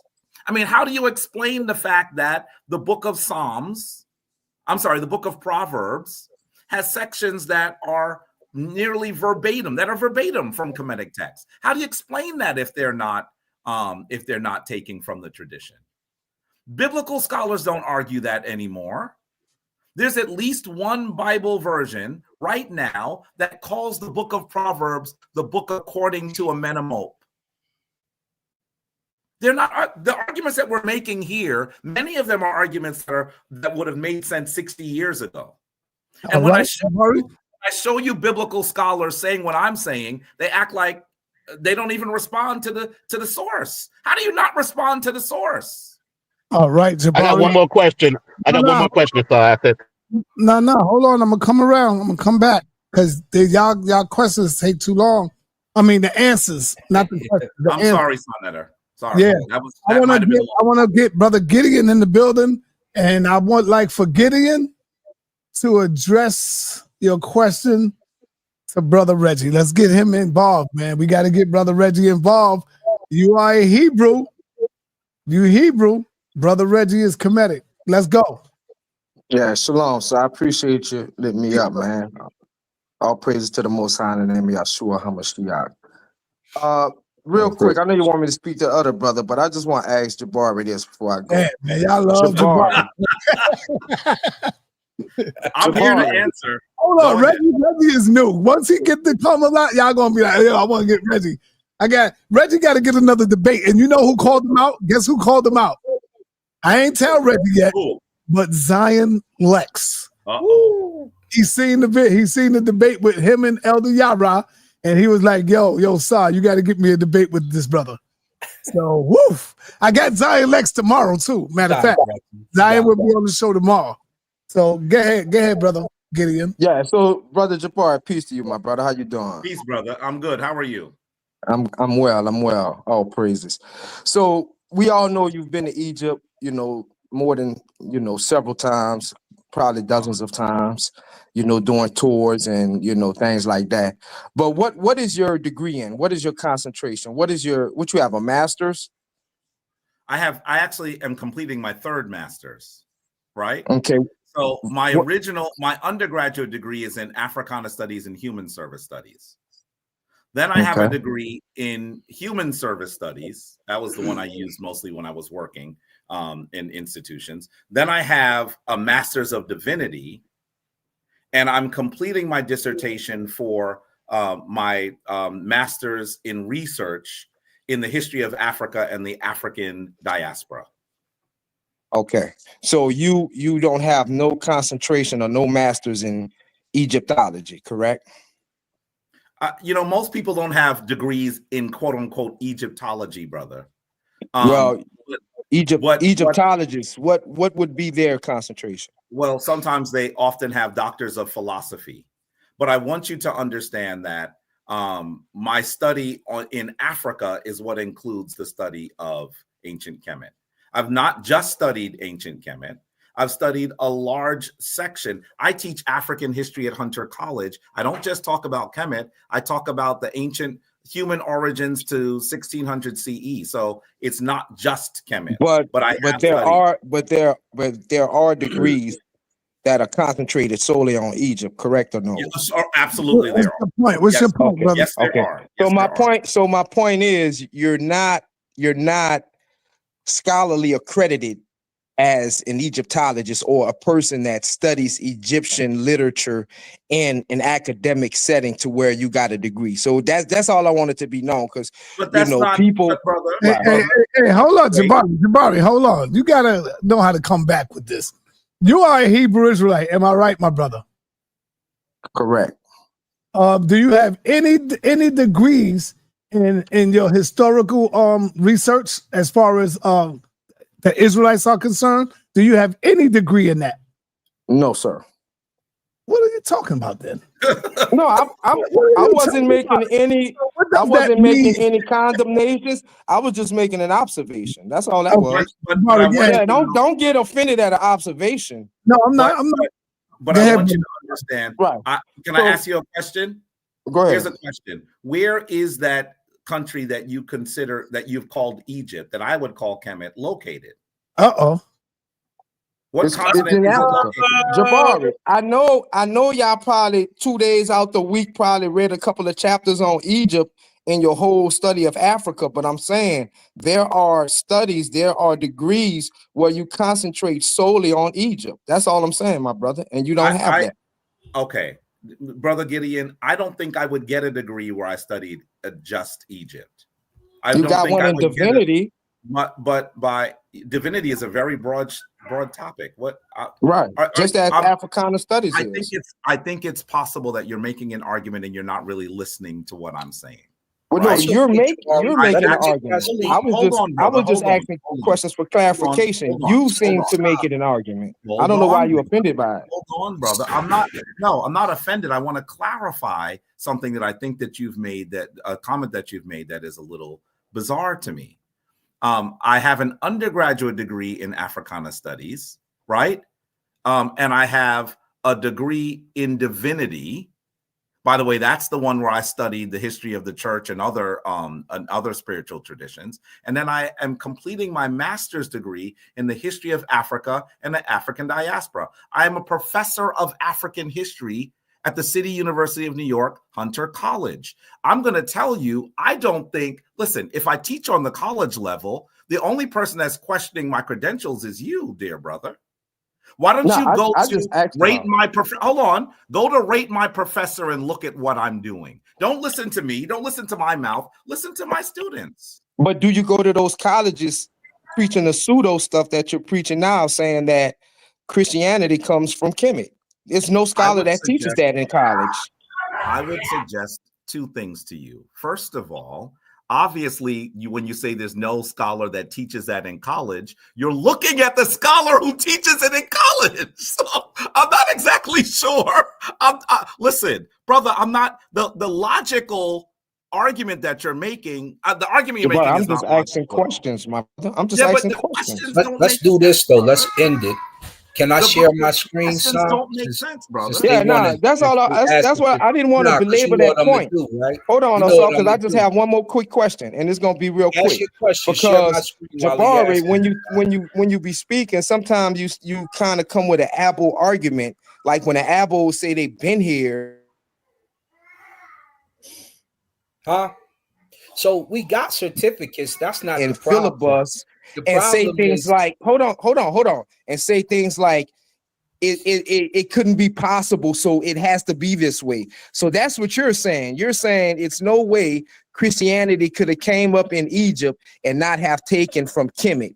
That's an Abel argument. That's an argument without evidence. So again, besides going to Proverbs, which are just sayings, can you go to something that shows that the theft from Kemet is real? Because when you look at Christianity, you're looking at it's very few tenets. Brother Gideon, don't do it, man. Don't do that, man. I ain't gonna do it to him. No, don't do it to you. No, it's started, bro. You going, bro? It's no win for that. It's no win for that, sir, because Yahshua was based on certain things. He was prophesied in the Old Testament, right? So show me where Cometians. You're gonna make show me where Israelites are still in prophecies. He was prophesied to come. He was prophesied to die for all man, and he was prophesied to resurrect. Show me where those things are in Kemet, because as far as the resurrection, Pre-dynastic Egypt, pre-dynastic Egypt, only the kings would resurrect. A poor man, a regular man, when you're dead, you're dead. It ain't no coming back. It was only till later.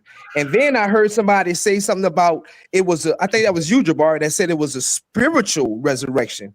Then how come in the Kemetic jars they had things like games, food, slaves that they killed?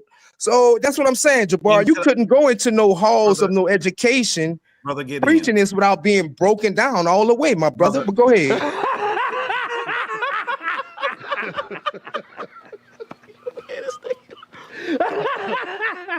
That's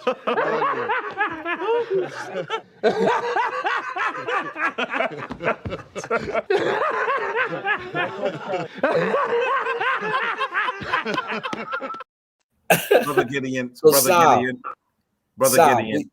I just want to say this. I just want to say this. Yes, sir. First of all, I've said a bunch of sentences that I've never said.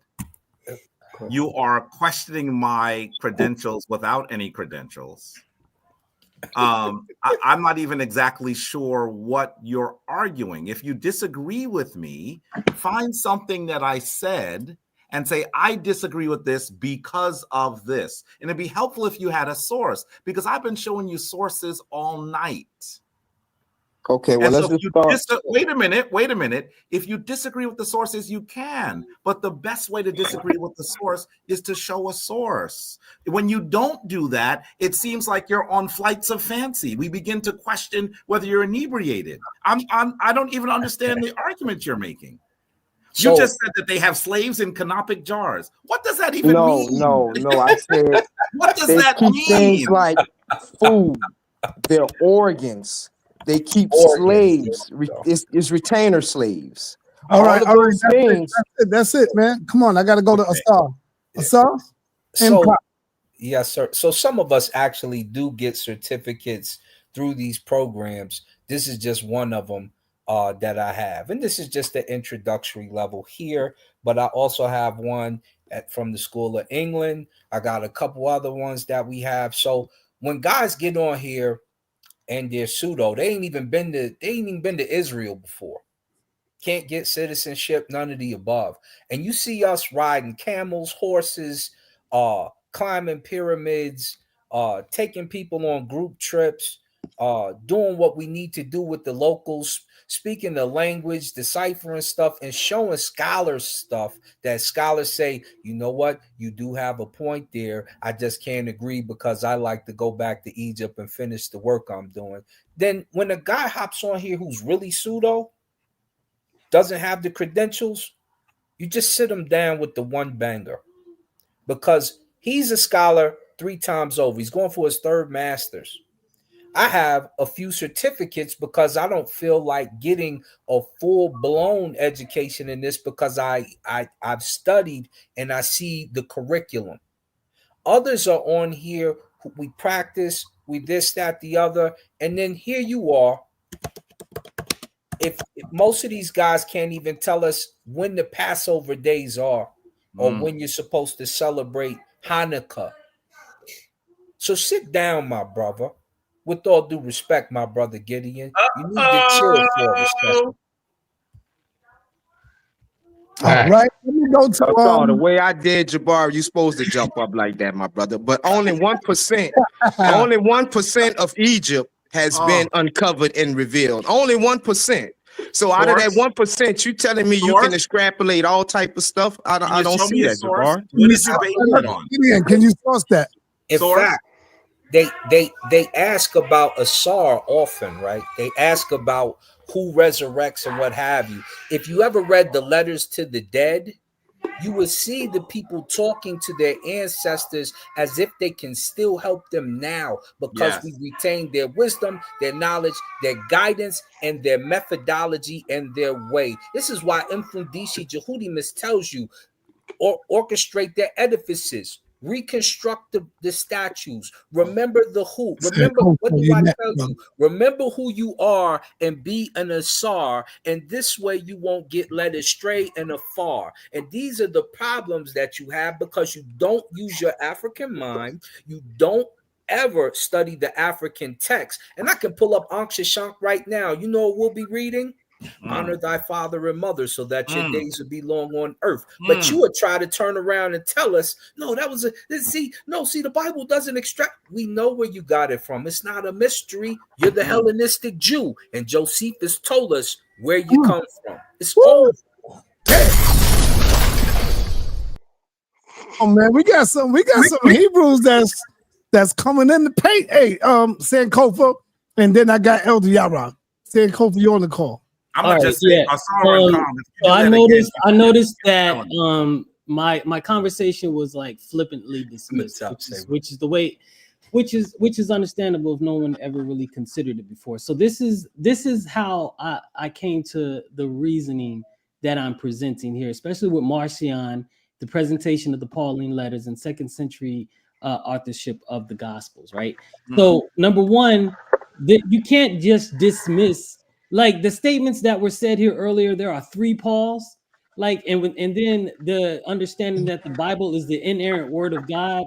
Then automatically by saying there's 3 Pauls, I'm really wondering, like, how are you reconciling the inerrant word of God and 3 Pauls, and knowing that different people wrote even the Pauline context, but the Pauline letters themselves not mentioning any gospel story should be suspect. Like, you just can't.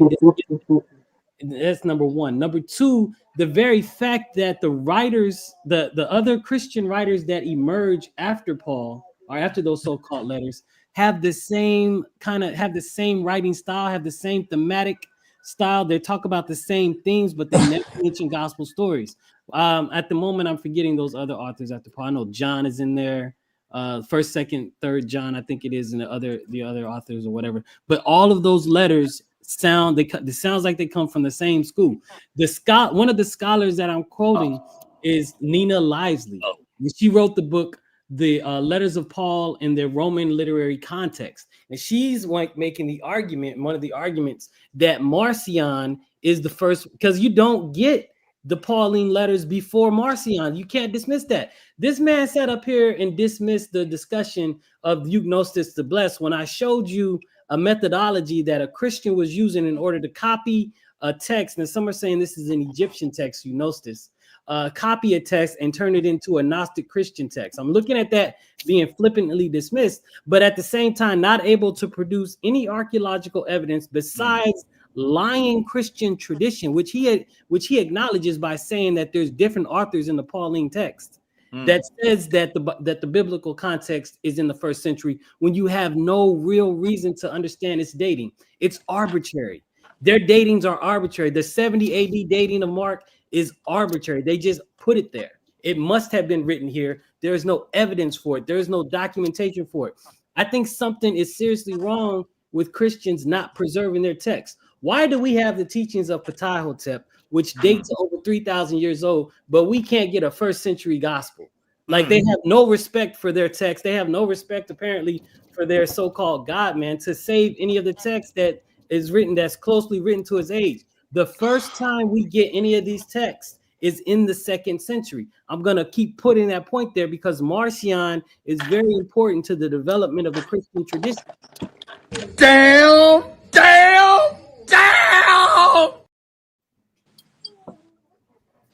Sankofa. Yeah, can I go now? I mean, man. Yeah, Elder Yara. Okay, so let me say this right before he gets gassed up by Jabari in that ridiculous soliloquy he just gave. At the end of the day, the lie is that there is no gospel dated to the 1st century. Stop the lie. What? You heard what I said. He says there's no gospel that's dated to the 1st century. He says it's all written from the 2nd century. That's a lie. That's a lie. That is a very minimalist argument. The consensus of scholars do not agree with you. Stop with the lies. Sankofa, and when you say, that's hold on, okay. let me address this really quick. 2 things. When you say Paul does not mention the Gospels, what is the message of the Gospel, sir? Anybody? What is the message of the Gospels? Answer your question and keep on with what you're saying. What is he talking about? What is the message of the Gospels? Answer your question and finish your statement. I'm asking. That's Why? not a rhetorical question. What do you need an answer? Finish your statement. I'm asking you. You made a statement. Ask that question. The gospel is that thousand- except your righteousness exceeds that of the scribes and the Pharisees, ye shall not enter into the kingdom of heaven. There is no heaven for you unless you're better than the Jew, and you can't be better than the Jew unless you keep the laws and commandments. Jesus is different because he says you live off of the grace. Go ahead, brother. Well, actually, Jesus is not different because Jesus himself said, I come not to do away with the law, but to fulfill the law. So Jesus never taught against the law. Jesus said, everything I say to you, you can hang it on the law and the prophets. So that is incorrect. So when you make the claim that the gospel is not, the gospel of Yeshua is not mentioned by Paul, that's a lie, because Paul eloquently states that there is only one way to salvation, and that is through Yeshua. That is the contextual message and the central message of the Gospels. Stop making up stuff. Period. What? Again, that's what you heard exactly what I said. What are you even arguing right now? I'm arguing what Sankofa said, that Paul never talks about the gospel message. He said it out of his mouth. Check him. So again, let me address you, Jabari, with that weak argument you brought up with that article when you read the abstract about the young lady talking about Paul in the Greek. They were listen, it was the lingua franca of the day. We know they spoke Greek. Exactly. What is your point? It's a book you write, Jabari. Number two, let me address this, and then I'll fall back. When you talk about whether or not Paul never met Jesus, that's also a retarded argument to make, and I'll tell you why. We know that according to Paul, in Paul's letters, one of the several letters that were attributed to Paul, right?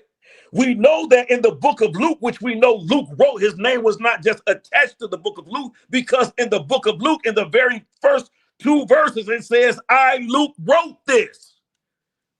So we know his name was just not added willy-nilly. He says, I, Luke, wrote this. In those texts, what he's saying is that when it comes to Paul, Paul was persecuting the saints. Who were the saints? The saints were the Christians. Who were the Christians? The followers of Jesus. So we know Paul actually knew who he was. And second of all, Jabari, when you honestly stated that you believe that there's actually was a historical Paul, what does Paul say when he says, this is James, the brother of Jesus? Who the hell is he talking about? This ain't sa.neter talking. This me, nigga. Speak your speech, nigga. Speak your speech, nigga. Y'all have to stop. You built like that? With the disinformation cell groups. Y'all have to stop with the cognitive dissonance. It is a disease. Rid yourselves. So it says in your Bible, Paul met Jesus.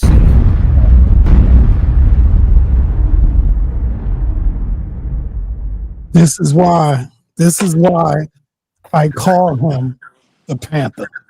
Y'all back him into a corner. He fighting his way out of it, man. Elder Yara. He just talking loud. He ain't saying nothing. Haymakers. Elder Yara is no pushover. Hold on, man. Hold on. Elder Yara is no pushover. He came up in here seeing all the Comedic teaching going on, and he said, I'm crashing the party. I'm crashing the party. Jabari. Getting his butt tore up. Brother Reggie. Come on, man. Y'all got to meet that energy. But that energy is He gonna run around talking tomorrow. I know he gonna go live on the show talking about, yo, I went up in there and did my thing. I'm gonna rip Sankofa from limb to limb. Yes. Might I respond? Jabari, go ahead, brother. Yeah, go ahead, Jabari. And I'm going to respond the way that a scholar responds. That's right. You know, because when I walk down the street in Harlem on Friday night and people have been drinking, they are often hollering. And it's really important for us to recognize that this is scholarship. Show a source. This is very simple. If you think we're wrong, prove it with a source. A 5-year-old could understand what I'm saying. But apparently your scholarship is not up to the reckoning of a 5-year-old. That's the problem that we have here. Show it with a source. When Sankofa is saying that he questions whether Mark is from the 1st century, many scholars, biblical scholars, are still arguing this. They're saying it must have been around this date, but it's not because it's dated or because they found it at that time. They simply are looking at the way it's written and they assume it must have been written somewhere between 60 and 70 AD. CE. 1st century. That's how they get that, right? 1st century. But it's not. But you can't pretend. You're asking us to find something definitive, and then when scholars say that what they have is not definitive, you're pretending that what they're saying is definitive. That's not what they are saying. You are making an argument that they are not making. That is what Sankofa is saying. And if you would show a darn source, maybe you would understand that what you are saying is foolish. Here is a source. This is how you do it. This is how you do it. Get it. Here is a textbook on biblical scholarship. And this is the chapter on Mark by Raquel Letson. Listen to what she says. By the way, he tried to make it sound like we knew who these people were. The first sentence says, no one exactly knows who wrote the Gospel of Mark. Yara, go to sleep now. That's a minimalist position. That's a minimalist position. Say it again. He ain't listening, Jabari. Hold on, you're right. You gotta let him go. You gotta let him speak. The first sentence of the paragraph says Yara is ridiculous. I didn't have to say it. The biblical scholars are saying it. And then you want to go further down. The ancient church historian Eusebius wrote that Bishop Papias of Asia Minor attributed the gospel to John Mark. This is Eusebius that is saying this, right? And I knew very well that he tried to say that this was Bart Ehrman, but I played coy for a second because he doesn't know what he's talking about. It's Eusebius that says there's more than one Mark. But if you had read this, you would have shown a source. I have read it, and I'm showing you a source. Let's continue. Who was a follower interpreter of Peter. This would suggest that it was not a first-hand account of Jesus's ministry. The general consensus is that Mark, whoever he may be, wrote the gospel in the Roman Empire between 66 and 70 CE. The precise dating of the gospel hinges on the interpretation. By the way, he's insulting us for making interpretations, but everything that he's citing is an interpretation. An interpretation of the events prophesied by Jesus in Mark 13. For some scholars, the similarities between Jesus' prediction that there will be left of the temple no stone upon stone and Josephus's narrative of the temple being raised in 70 suggest that Mark should be dated after the fall of the temple. By the way, what is she saying? She's saying that some scholars believe that the date is later than 70. This is in the first paragraph, making it sound like Sankofa has said something ridiculous. Sankofa shows a source, I show a source. And then he goes up and he argues, he's arguing without any sources. Not every scholar agrees that Mark is written at 70 CE. And by the way, you can make an argument that he is, but it's an argument. Why is it when we make arguments, we're doing something fallacious, but then when you're citing other people's arguments, you make it sound like they have definitive proof? None of this is definitively proved. There are some biblical scholars that agree with what Sankofa said. And Sankofa said, I know that biblical scholars say this. I don't agree with them. And some people agree with me. That's all he said. And I'm showing you that what he said was correct. Go to sleep. I'm showing you a source that says what my brother just said. And you said that no one agrees with him. The biblical scholars that you have cited, who are not at the universities that you say that they are saying what he is saying. And you are talking out of another orifice. Stop it. This is ridiculous now. By the way, I'm not done. I'm not done. How about we look? He tried to say, we know they were speaking Greek, but what does that mean? Here goes an article in on the blog Biblical Anthropology by Alice Lindsay. By the way, Alice Lindsay's credentials are pretty impressive. I want you to look them up. Okay? Let's read further down, and you're going to recognize that she says Paul was well versed in Greek philosophy. Why does she say that? Because when you look at Plato's tradition, the Platonic tradition, you're going to see many examples that seem very similar to Paul's writings. We didn't just get that because we thought we should say it. We're reading the literature. And you are disagreeing with us without showing any of the things that you have purported to read. And everything you say, you disagree with us, but it's not even what we said. It's like you're disagreeing with us on something we didn't say. I can't even follow your argument half the time. What Sankofa said is backed by the literature. Maybe you might say, well, Sankofa, what you're saying is the minority position by scholars. And Sankofa would say, yeah, but this is why I believe it. You'd have a real scholarly conversation instead of just yelling like you've had too many sips on the corner of 125th Street and 7th Avenue. Show a darn source. Show a darn source. In addition, Paul absorbed much philosophy when he was growing up in Tarsus. In his hometown, there was an outstanding philosophical academy. The Greek philosopher Strabo considered the Tarsus Academy to be better than the academies of Athens and Alexandria. We do not know whether Paul received formal training in philosophy, but it is almost certain that he would have listened to great discourses and debates in public houses and squares. She's making an argument. She's making an argument that you must be aware of. Christians often overlook Paul's application of Greek philosophy and miss of the more subtle points of his theology. There is a tendency to dismiss the influence of Greek philosophy on Paul because of his warning to the Corinthians not to seek salvation through philosophy, which Paul contrasts with the wisdom of God hidden in Christ. So I want you to really understand something here. If you're going to disagree with us, this is to Yara, this is to Gideon, this is to so many of you who are speaking. If you're going to disagree with us, please show us why you disagree with us. Show a source. Show a source. You started by saying that nobody's copying anything. That's literally the sentence you said, and I gasp. If I was wearing dentures, they would have fallen out. I was like, what? No one makes that argument.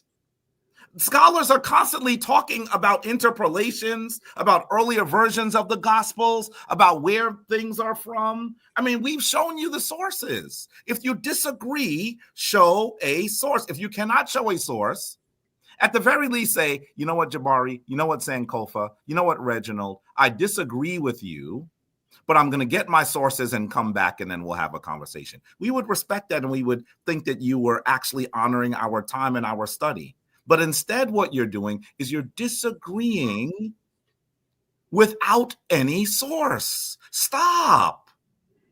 Stop. And Gideon gets up here and tries to question my credentials with nary a credential. That's like the bald man making fun of the dreadlock Rasta. What are you doing? What are you doing? sa.neter, I'm not going to be on here much longer, but if they would like to show a source, we can contend with sources because that is what Asar does. That's what I do. That's what Sankofa does. I mean, Reginald is being very patient, but I know he showed slides. We're doing stuff that the rest of them are not. Why are you disagreeing? Tell us why you disagree. Explain it. Make an argument. If you're not making an argument, you're wasting my time, the scholars on this panel's time, and the people in the chat's time. This is not the WWE. I don't care the bluster. All right, let me bring in my big brother, man. Bring in my big brother, Mr. Suntan, in the building. What up, Suntan? What up, Si? And peace to the panel. I just got something real quick to say. This to Brother Gideon and tell my brothers, the Israelites. When something is plagiarized, my brother, and I want to be clear on this, they're not going to do it exactly when they say, well, they did what's with the birth of Jesus and all. When something is plagiarized, that's like me coming on behind Jabari and mentioning everything he said and then trying to claim it as mine. So when the Abrahamic faith plagiarized Egypt and Kemetic, because all of this is so plain to see, it comes out of there, but they don't, it's not an exact copy. It's the nuances of the biblical approach to life, because the nuances mean different people grab different parts of it and make it their own. So Gideon, when you says, well, it wasn't just like who rose from the dead in the, it's not going to work like that, because no one, I'm going to say this and I'm gone, no one is going to plagiarize exactly like it was. A person who plagiarizes don't do it like that. He picks and probes and puts his thing together. And I'll rest right there. Well, Brother Suntan, I just want to say real quick, man, and peace to you, man, because if you're an elder in Detroit, man, you know you're all right with me. Yo, all right, everybody, relax. This is the time where we close out. So I want to go around. I want to start with my brother. I'm going with the three people that shook the story. All right. I got the taste for something. Yo, you got 2 minutes, Elder Yara. We closing out, Elder Yara. Yeah. Peace and blessings to you, you, sir, man.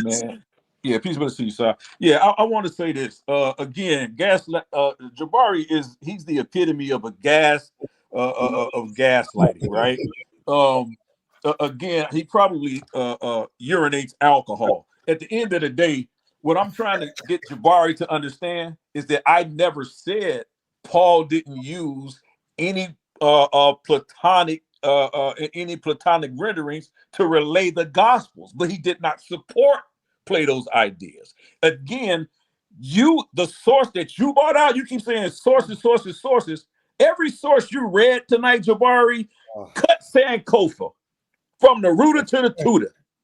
Okay? Because his whole argument is that the gospels are written in the 2nd century. The article that you read said they were written at least at no later and maybe possibly thereafter 70 AD. That's still 1st century. Like, can you not understand what you're reading, or are you just like to lie? Wow. You just like to lie. And I clearly came on here and I said several times, the sources that you're reading are of a minimalist position. I said that. What are you listening to, Jabari?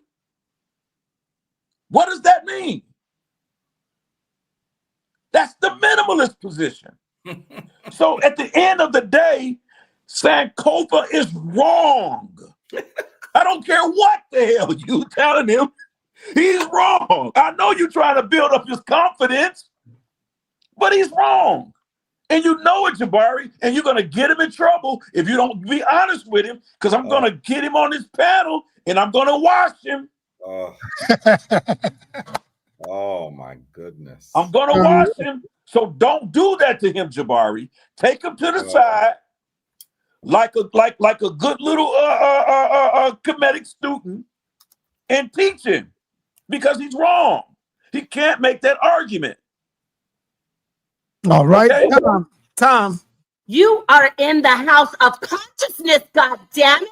All right, brother Keon, you are a young lion. Go out with a bang, man. You're a Christian, man. Jabari just tore Christianity up, brother, in this presentation. Is that what he did? Is that what he did? Yeah, okay, sure. Yeah, more than likely. Look, at the end of the day, we got to get an understanding here, Jabari. You have to understand your audience here. We're not Catholics, Jabari. There's a difference between Catholics and Christianity. Catholics are Christians, but not all Christians are Catholics. You just have to understand that argument for you to be able to actually hit it home for a lot of us probably that are Christians in this audience. So I just want to make that be known that is that.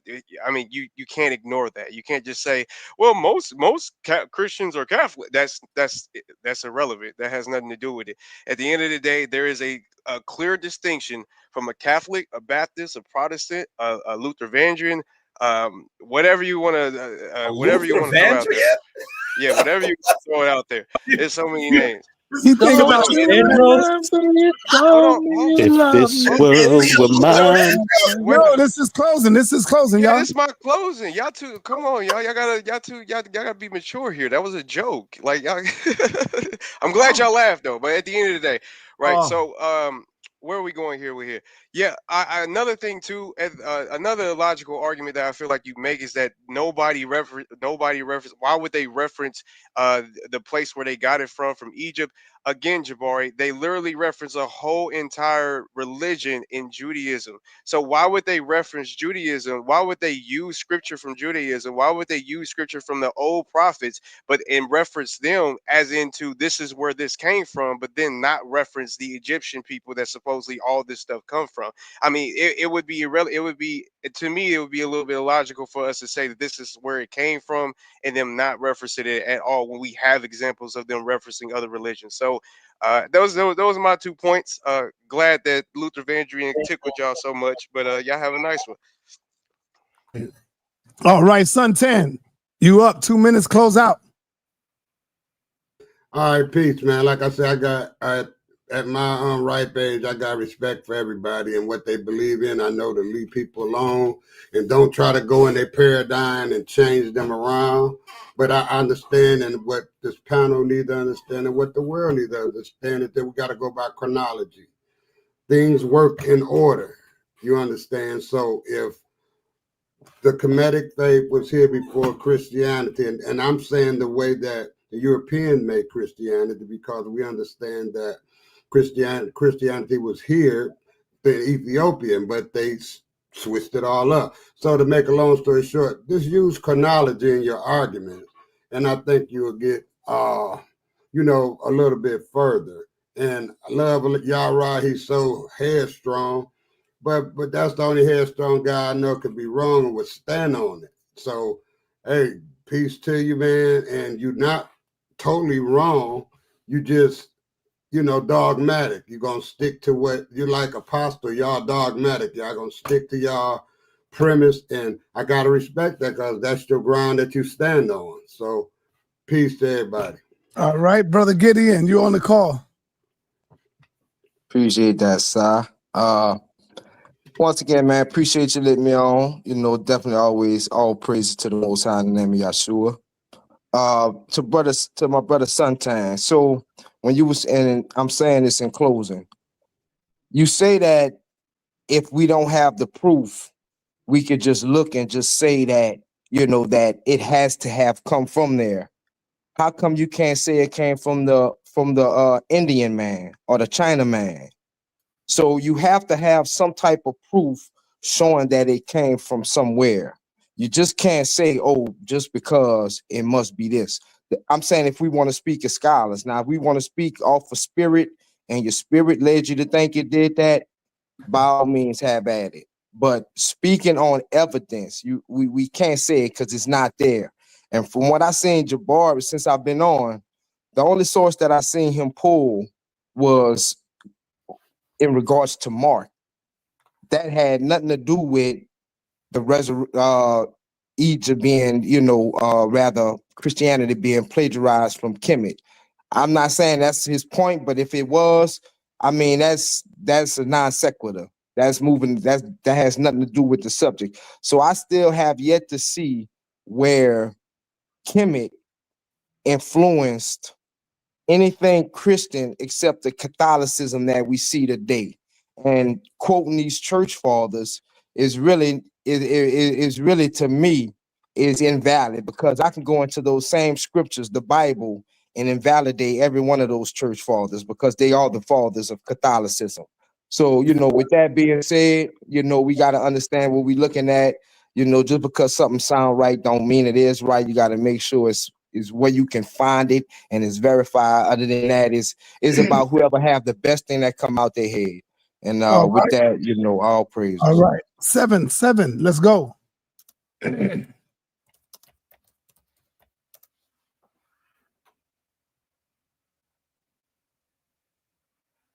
muted, brother. Can you hear me? Yes, Can we you hear can me? hear you. Okay. Yeah, I just wanted to thank everybody on the panel on. You're freezing up, brother. You're freezing up. You're freezing up. All right. All right. Let's go to Asa M. Khan. Let's go, brother. You can hear me? Yes, sir. Okay. Lately, love, I've been tossing and turning my bed. Celebrate. Yo, he said Luther Vandross, right? So, you already know, crazy. So, a couple things, man. It's too much. Oh, we didn't take this from that. We didn't. Your whole story is just like evolution. It evolves into what you have now. You don't want to claim Kemet because you feel a certain way. Get out your damn feelings, brothers. Get out your feelings. It's okay. It's who built you. It's who built you, okay? From the Hellenistic times on down. So if you keep saying stuff like this, because I got an Arab that say you stole it, ancient times. I got too many Greeks that say you copied it, learned it, and were taught it. We got you're not making sense. It's too close to home. It's too close to home. And just because you tried to run away the other day, man, when you guys get on that hill, the hill of Gilgal, and somebody said men of war, when the next verse right over from that, it says, and the men of war again, after they supposedly died in the wilderness, they got commanded by Joshua, Yeshua himself. And you know who Yeshua's daddy is? The son of Nun. Joshua is the son of Nun. How was his daddy Nun if there were no Egyptian fathers running around with y'all in that wilderness? Knock it off. And so let's keep this real simple so I can land this right on the ground here. You copied from Kemet because Kemet built you. If you didn't, you wouldn't know to build a golden calf when Moses went up there for more direction and Aaron came down and said, give me your earrings, give me your gold, give me your goodies. We about to bring back the glory of Kemet. Your God said he was giving scripture to the Nesut B'Edes before he gave it to you. And Isaiah 19 makes it clear. On that day, Israel will be third. Assyria will be second. But the first will be Egypt, my people. Take you home. Read your scripture correctly. Read your scripture right.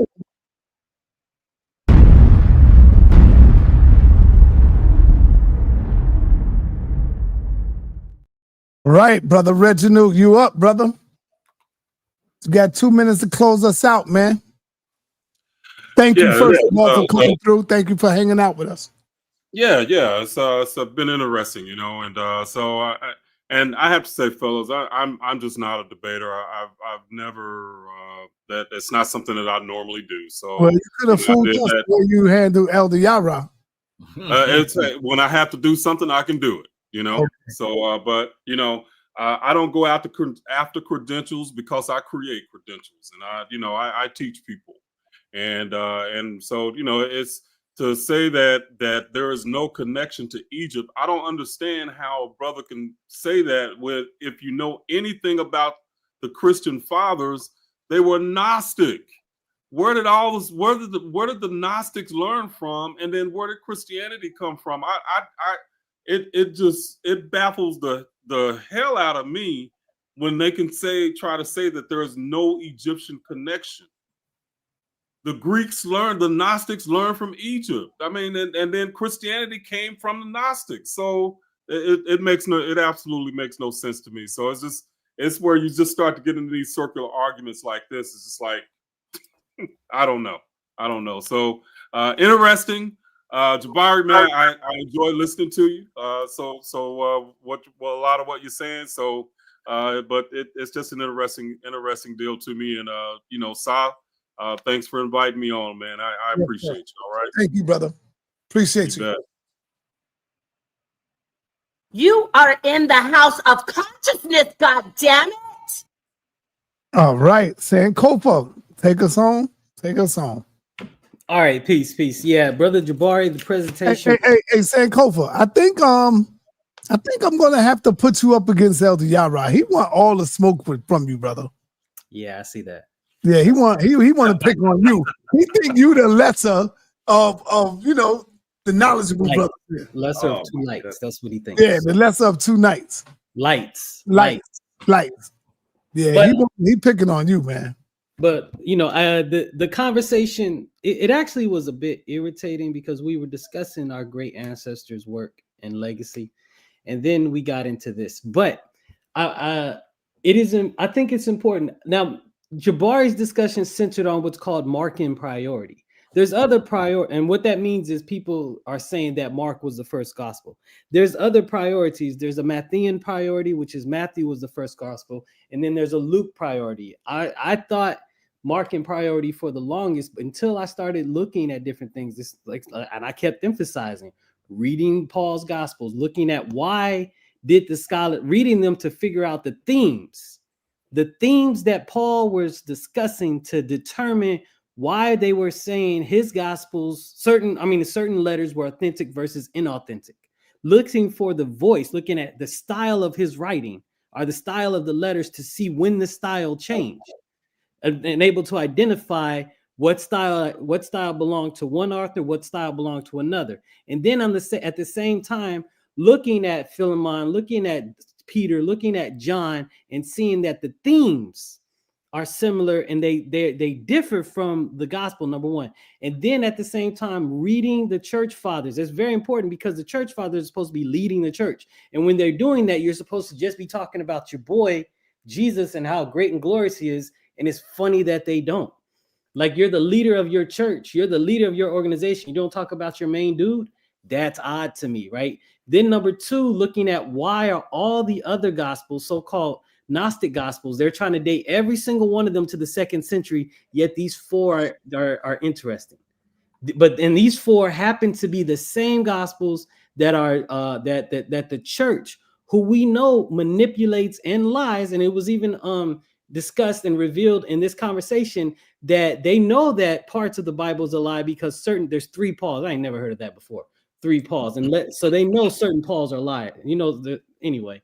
And so this is why I've come to, and then looking at Marcion presenting the first books of Paul and the first gospel. So I'm a Lucan priority type. This is coming from a Lucan priority argument.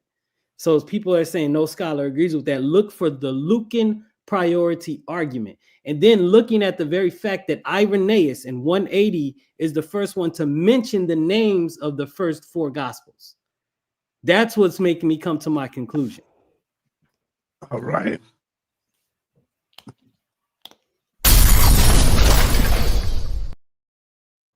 Brother Jabari, take us home, brother. Take us out.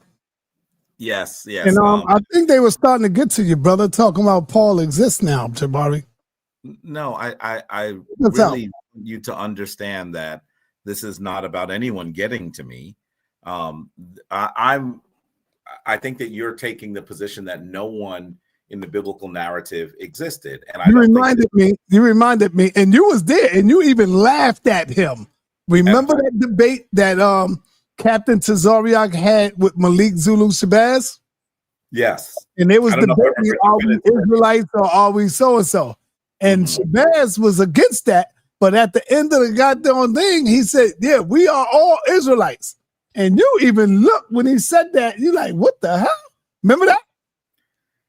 Sa.neter. Do you remember that, brother? Yes, I do, but I don't Well, think you did the same thing with Elder Yara.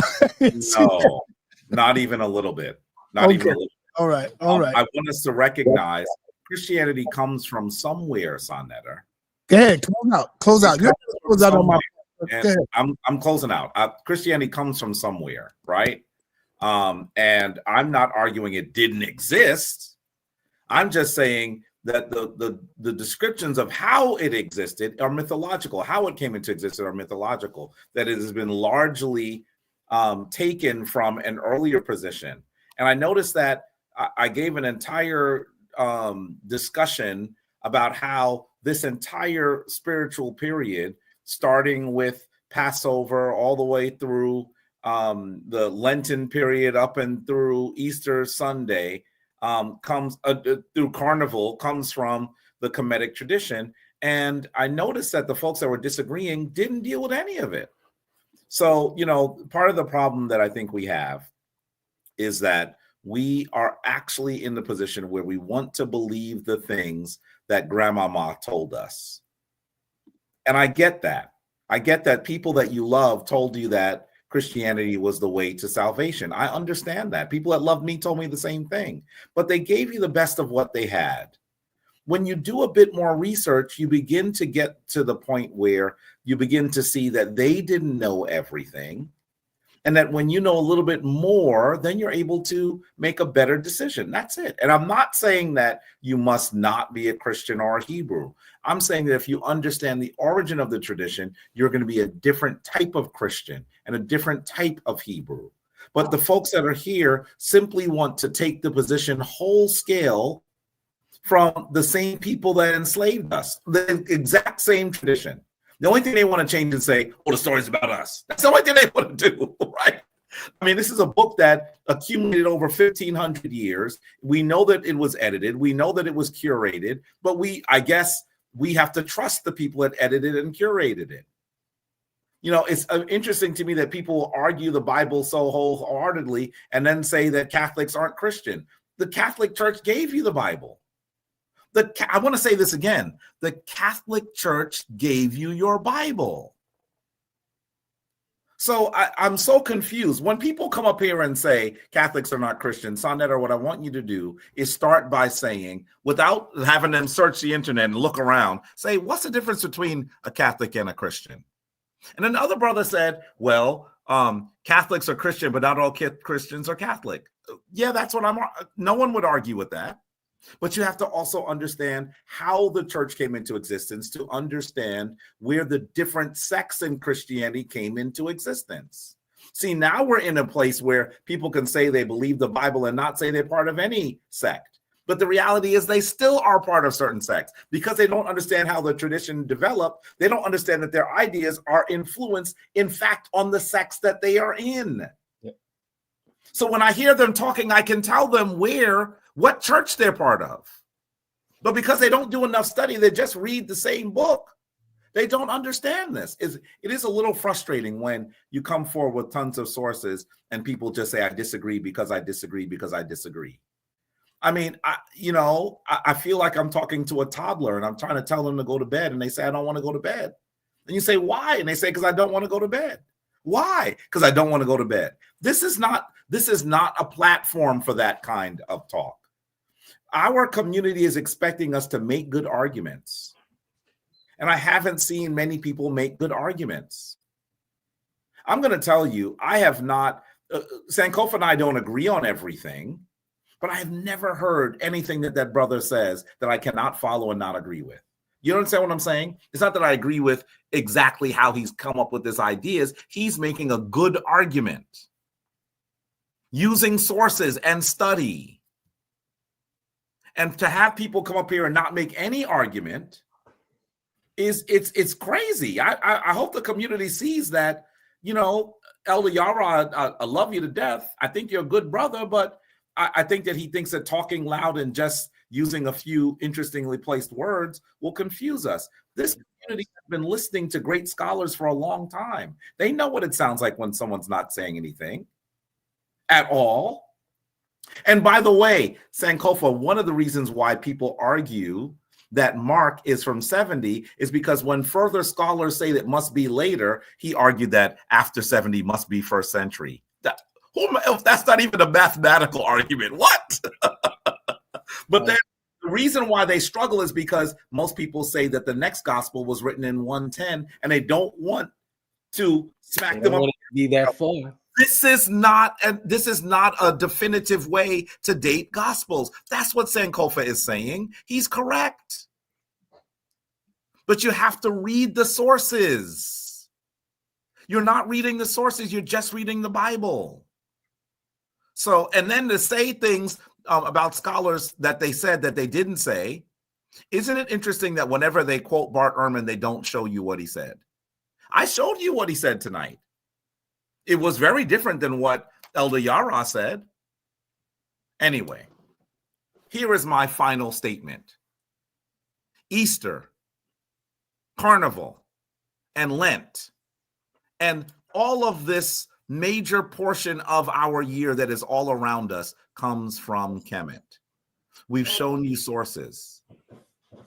Whether you believe them or not, in some ways, talks to us about your ability to follow arguments and to make arguments.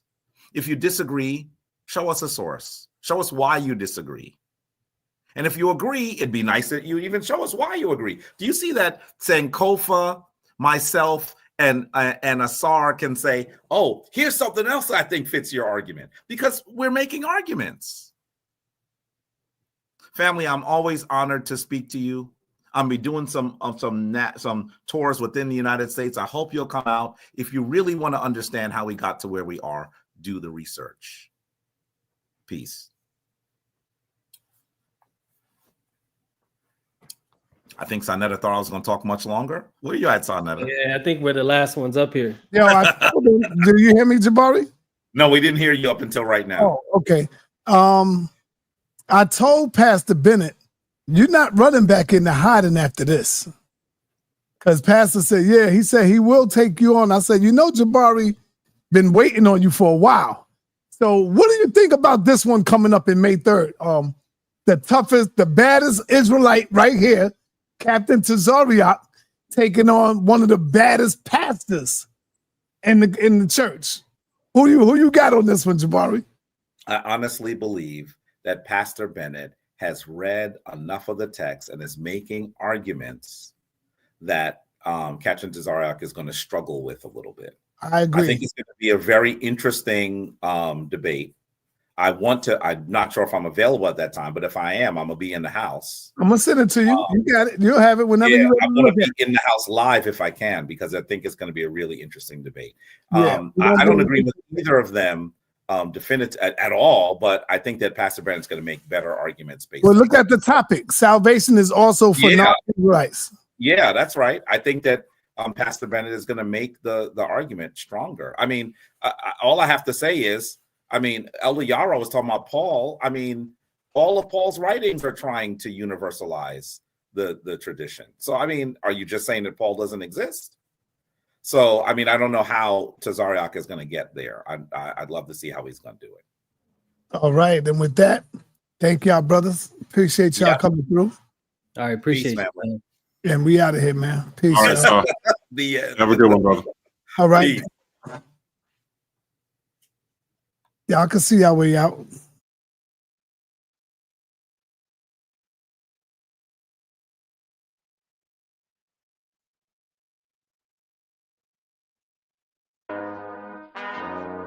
Yeah. True, my alpha, AGS Jabari. Y'all know what time it is. Place your bets. Source up and shut up. Alpha really be done.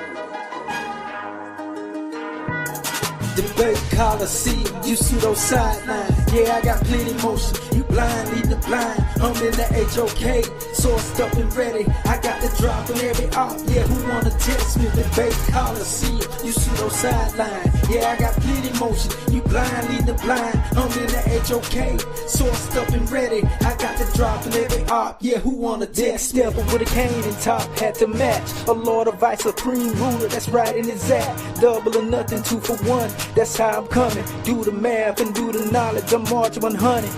And I stay reppin' that 5. Who wanna see me live? Got a murder man vibe. Bodies in my archives. When I up my source, just up the score cause it's a rap. And I be that more. You don't remember he was cap called blabber lacking in his babble. Ran down on him. The real driller from Manila. I stood over homie. I took his fares. He was fake and he was false flag. And I'm here to rep that right way. And I'ma keep spazzing. Behind my people I stand on business. Yeah, I'm crashing out. And if you cross my golden path, yeah, I'm flashing out. Got a bucket list of future bodies in my inventory. My peer reviews are undisputed. You can keep the glory. Every appeal to authorities just to cry for help.